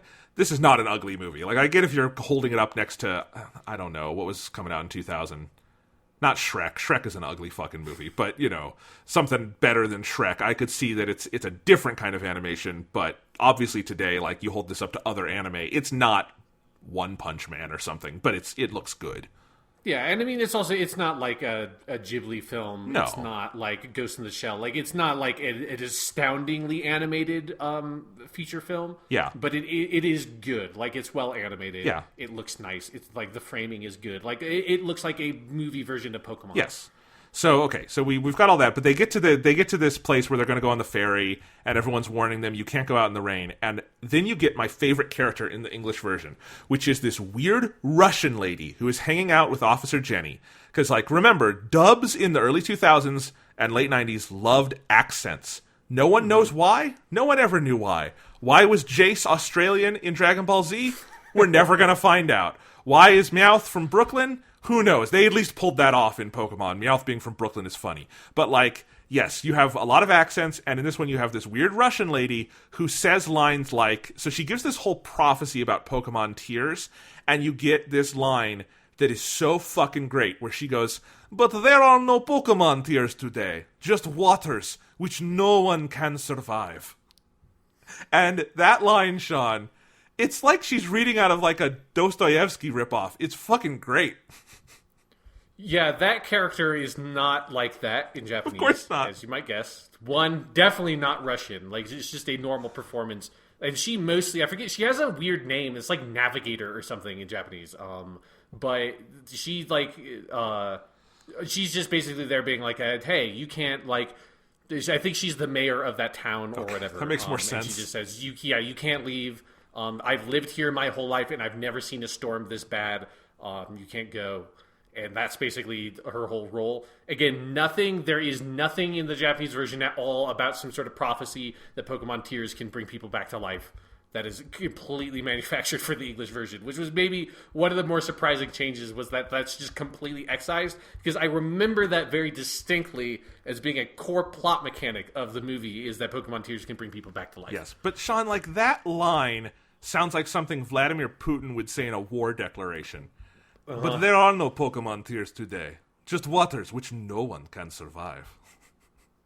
And then she has this line when they're all leaving without, like, they're leaving without the boats, and Ash is getting on the boat with Team Rocket, and she says, "Some trainers have no fear. To them, this is just one more challenge. They follow their hearts. This is what sets them apart, and will make them Pokemon masters." I want a spin-off about random Russian Pokemon philosopher lady. Where's her fucking movie? To be fair, that second line is pretty close to what she says in Japanese. Because in Japanese, it is they're Pokemon trainers and they're adventurers and they're always going to go out and yes, but in Japanese, she's not doing it with a cool Russian accent, and it's not silly as hell. She's just speaking. She's just a speaking person. All right, then you have in English Jesse and James from Teen Rocket pretending to be Vikings. They're kind of dressed like Vikings. Is that at all what they're doing in Japanese? I mean, they're dressed like Vikings, but they don't do like Musashi or / Jessie is disguising her voice a little bit, but she's not doing I'm a Viking. She's not doing that. Yeah, but you do get here the weirdest in English. You get the weirdest joke in the history of Pokemon, which is the one place where the English version surpasses the Japanese version is in this one line, which is Brock says, "I didn't know Vikings still existed," and Ash replies, "They mostly live in Minnesota." I have so many questions about this line, Sean. They mostly live in Minnesota. So weird. It's so weird. I mean, okay, so it's a Minnesota Vikings reference, which already, who is that for? I don't know. How does Minnesota exist in the world of Pokemon? And how does Ash know about it? And what is Ash's life that Minnesota exists, the Minnesota Vikings exist, and Ash is such a dweeb that he thinks that the Minnesota Vikings are actual, literal Vikings that he just happened to run into this weird coastal city. The Pokemon anime did not do this a lot, but it would occasionally just make clear references to American geography in a way that, if you think about it for a second, breaks down the continuity of Pokemon so hard there's nothing left. My other favorite example of this is in the episode Meowth Goes West or something like that. It's the Meowth origin story episode, which is a really great episode of Pokemon. They make references to going to Hollywood. And, all the characters go to Hollywood together. And they're not. They're just going to a random Pokemon town. And in Japanese, I'm sure it's just some made-up town name. Because every Pokemon town has some made-up name, right? Yeah. And the whole story is that Meowth was corrupted by Hollywood. And, I love the idea that, in the world of Pokemon, there still exists the United States of America, which means all the implications of the United States existing exist in the world. There was a fucking Pokemon Vietnam at some point. And, that means that there's a Hollywood making movies, and Meowth went there and got corrupted, and also Ash has been to Hollywood. It's still not as weird as the fucking Minnesota Vikings joke, but it's fucking weird. Yeah, it's just one of those, there are the unintended consequences of extreme localization. Very funny. All right. Oh, that line is so good. I got to recommend another song for you guys that we're going to have to splice in here for a second, which is that when you get the big fight scene near the end of the movie where all the Pokemon are fighting each other, you get this really cheesy indie rock song called Brother My Brother. So let's listen to that for a second.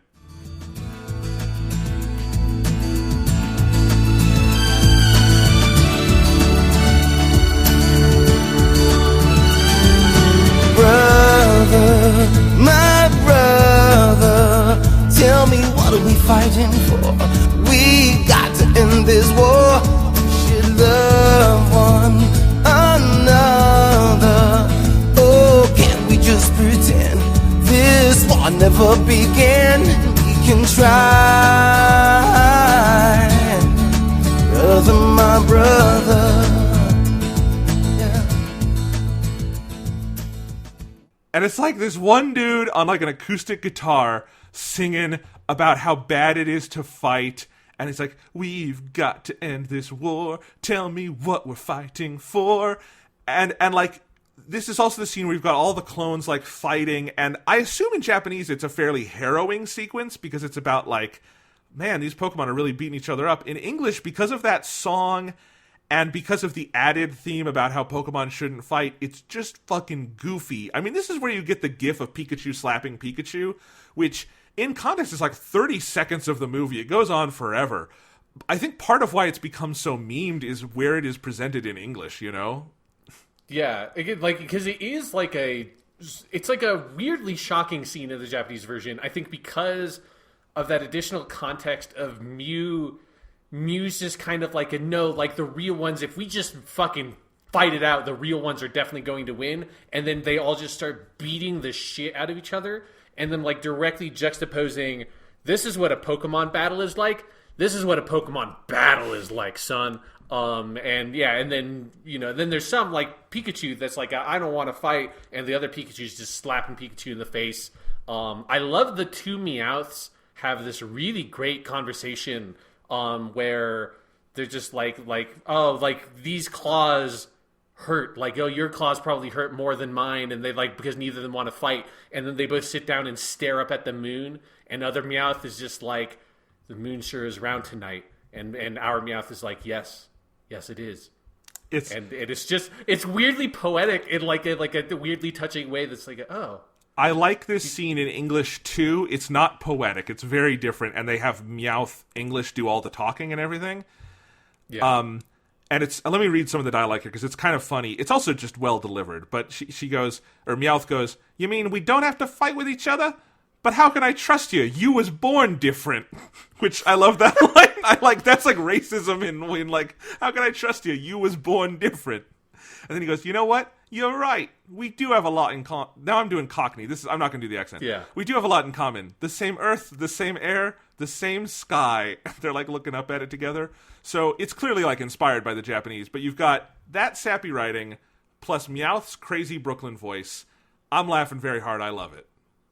Yeah, it's not a particularly funny scene in the Japanese version, but it's iconic for a reason. Yeah, I gotta give props, by the way, to the original voice of Meowth in English was a woman named Maddie Blaustein.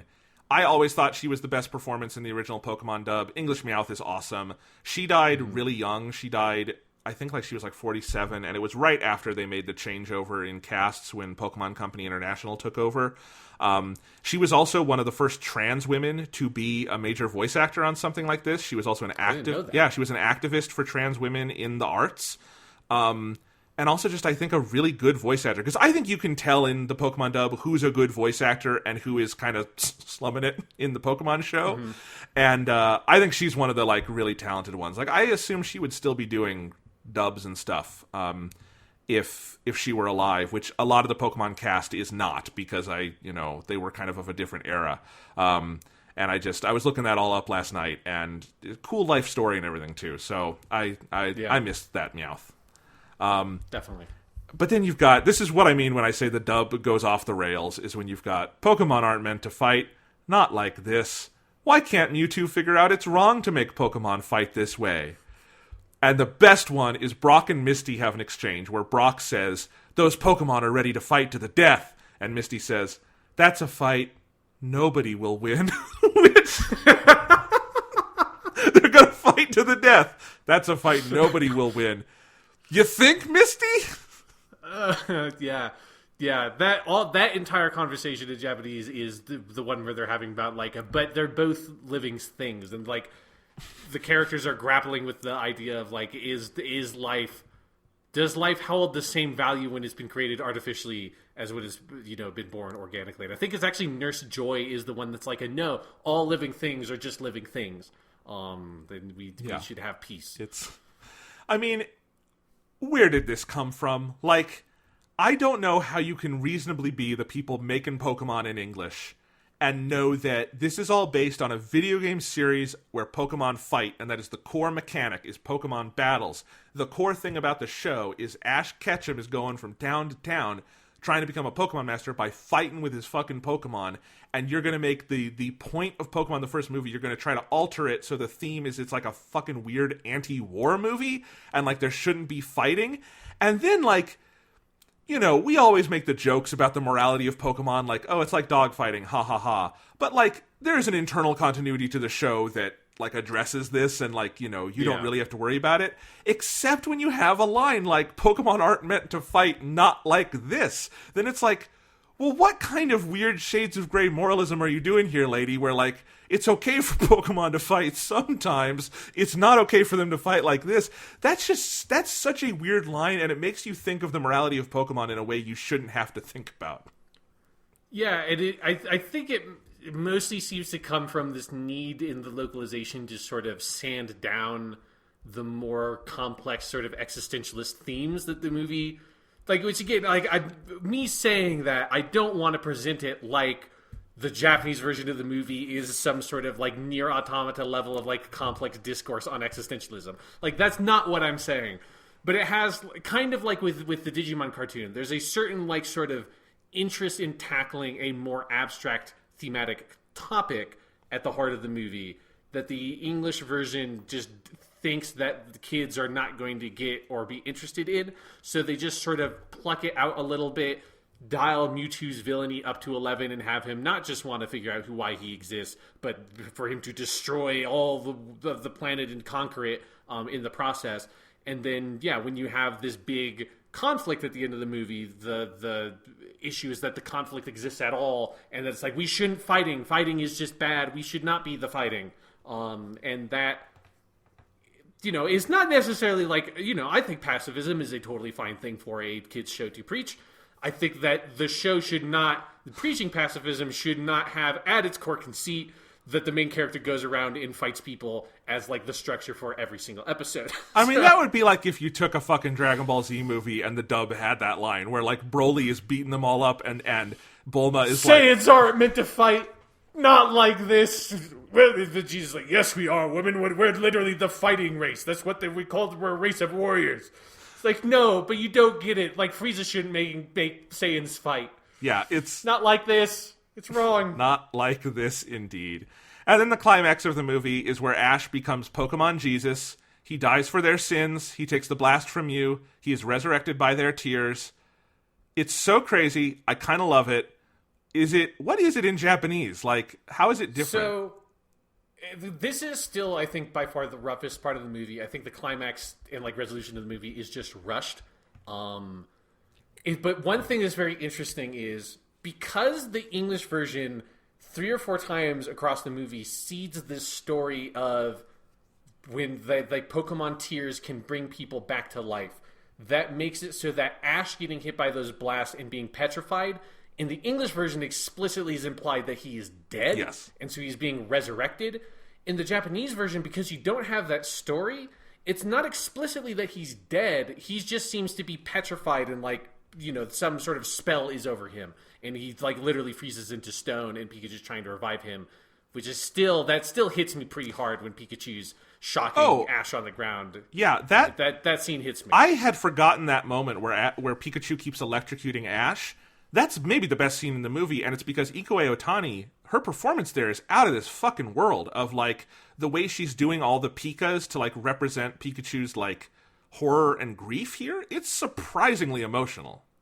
Yeah, and then Pikachu starts crying, and, like, this big close-up right on Pikachu's face. Like, you can't, if you don't get affected by that and you're not like tearing up a little bit, you're not a fucking human being. Yeah. You're a living creature that can only cry when you feel physical pain, not a human that cries when you feel sadness. But yeah, so in the Japanese version, the context for that scene just comes from that line at the beginning of the movie about that humans are the only animals that cry because they feel sad. So it's more implied that Ash is just sort of petrified, not necessarily that he is dead and is being resurrected.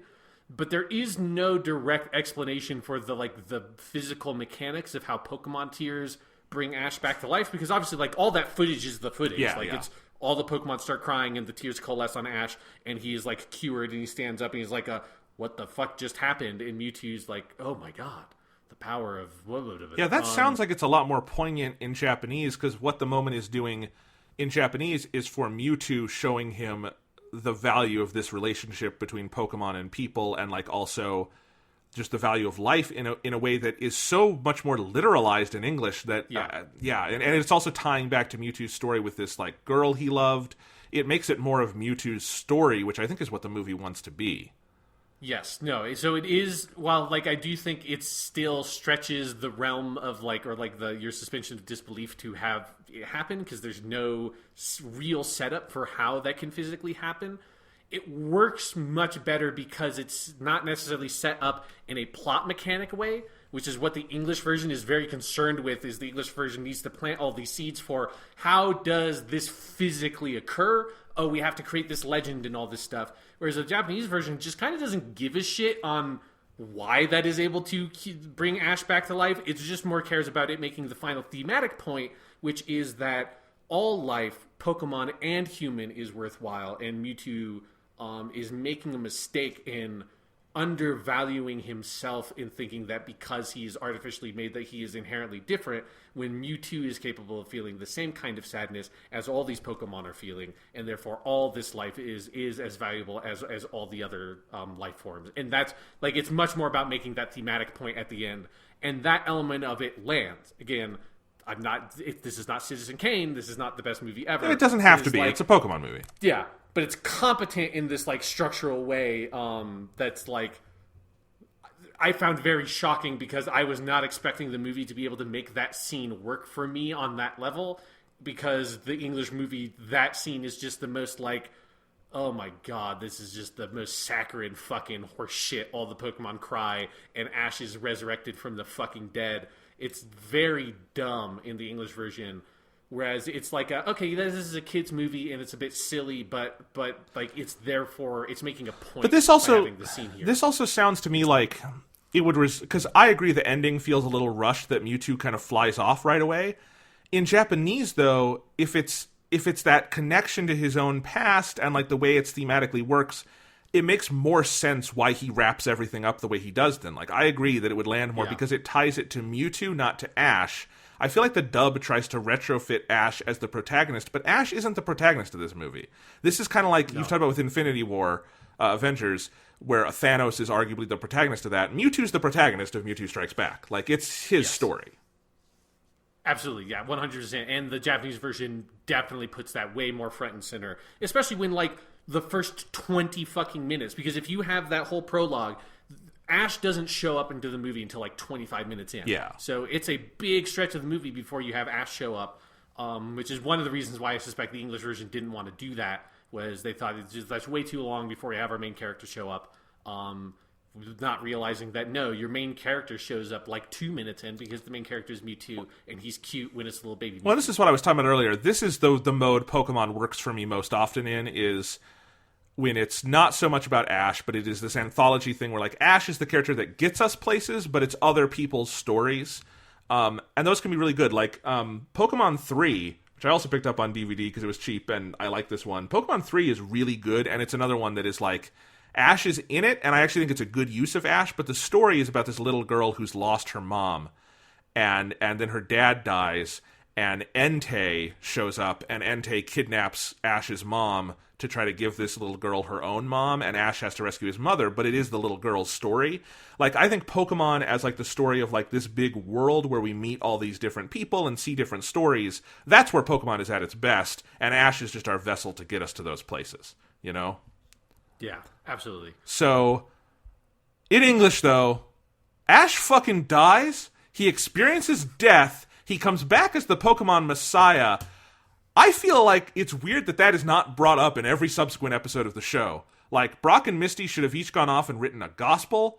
Ash becomes, like, some kind of god figure to Pokemon. I know they have their minds wiped at the end, but I just think, like, that should be, like, Ash should not get over that so quickly. He saw the other side, and he came back.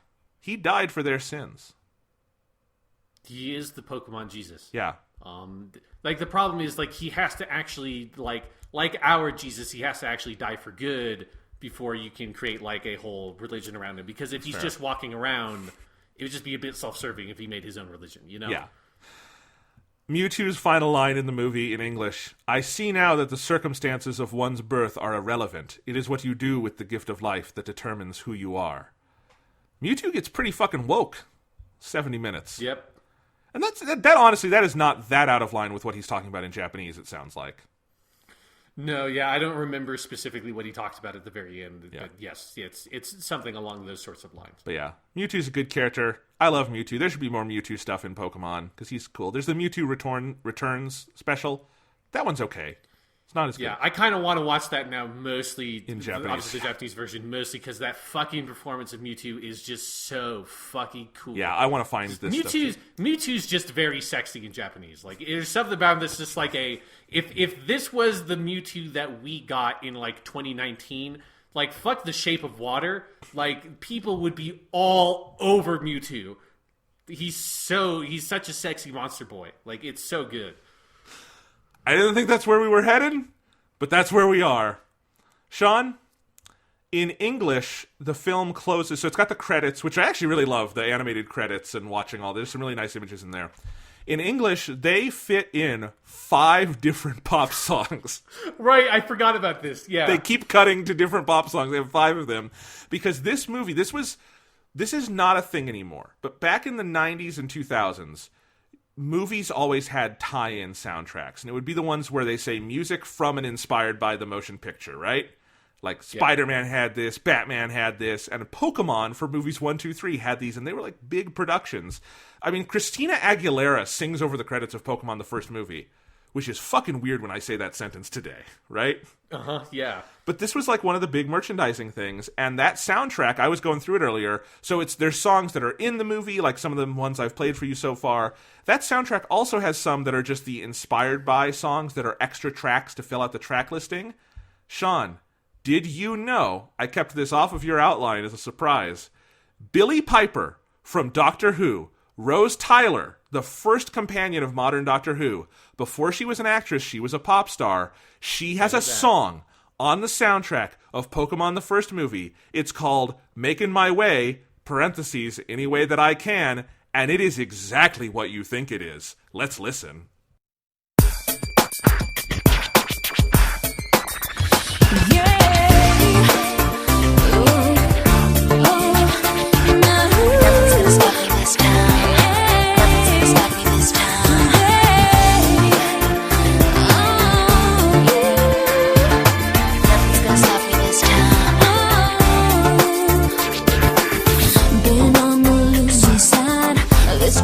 Turn the tide. This time I won't give up. No, baby. This time I'm in control. I want the whole world to know. Ain't nothing can slow me down this time. Sweet faith is on my side.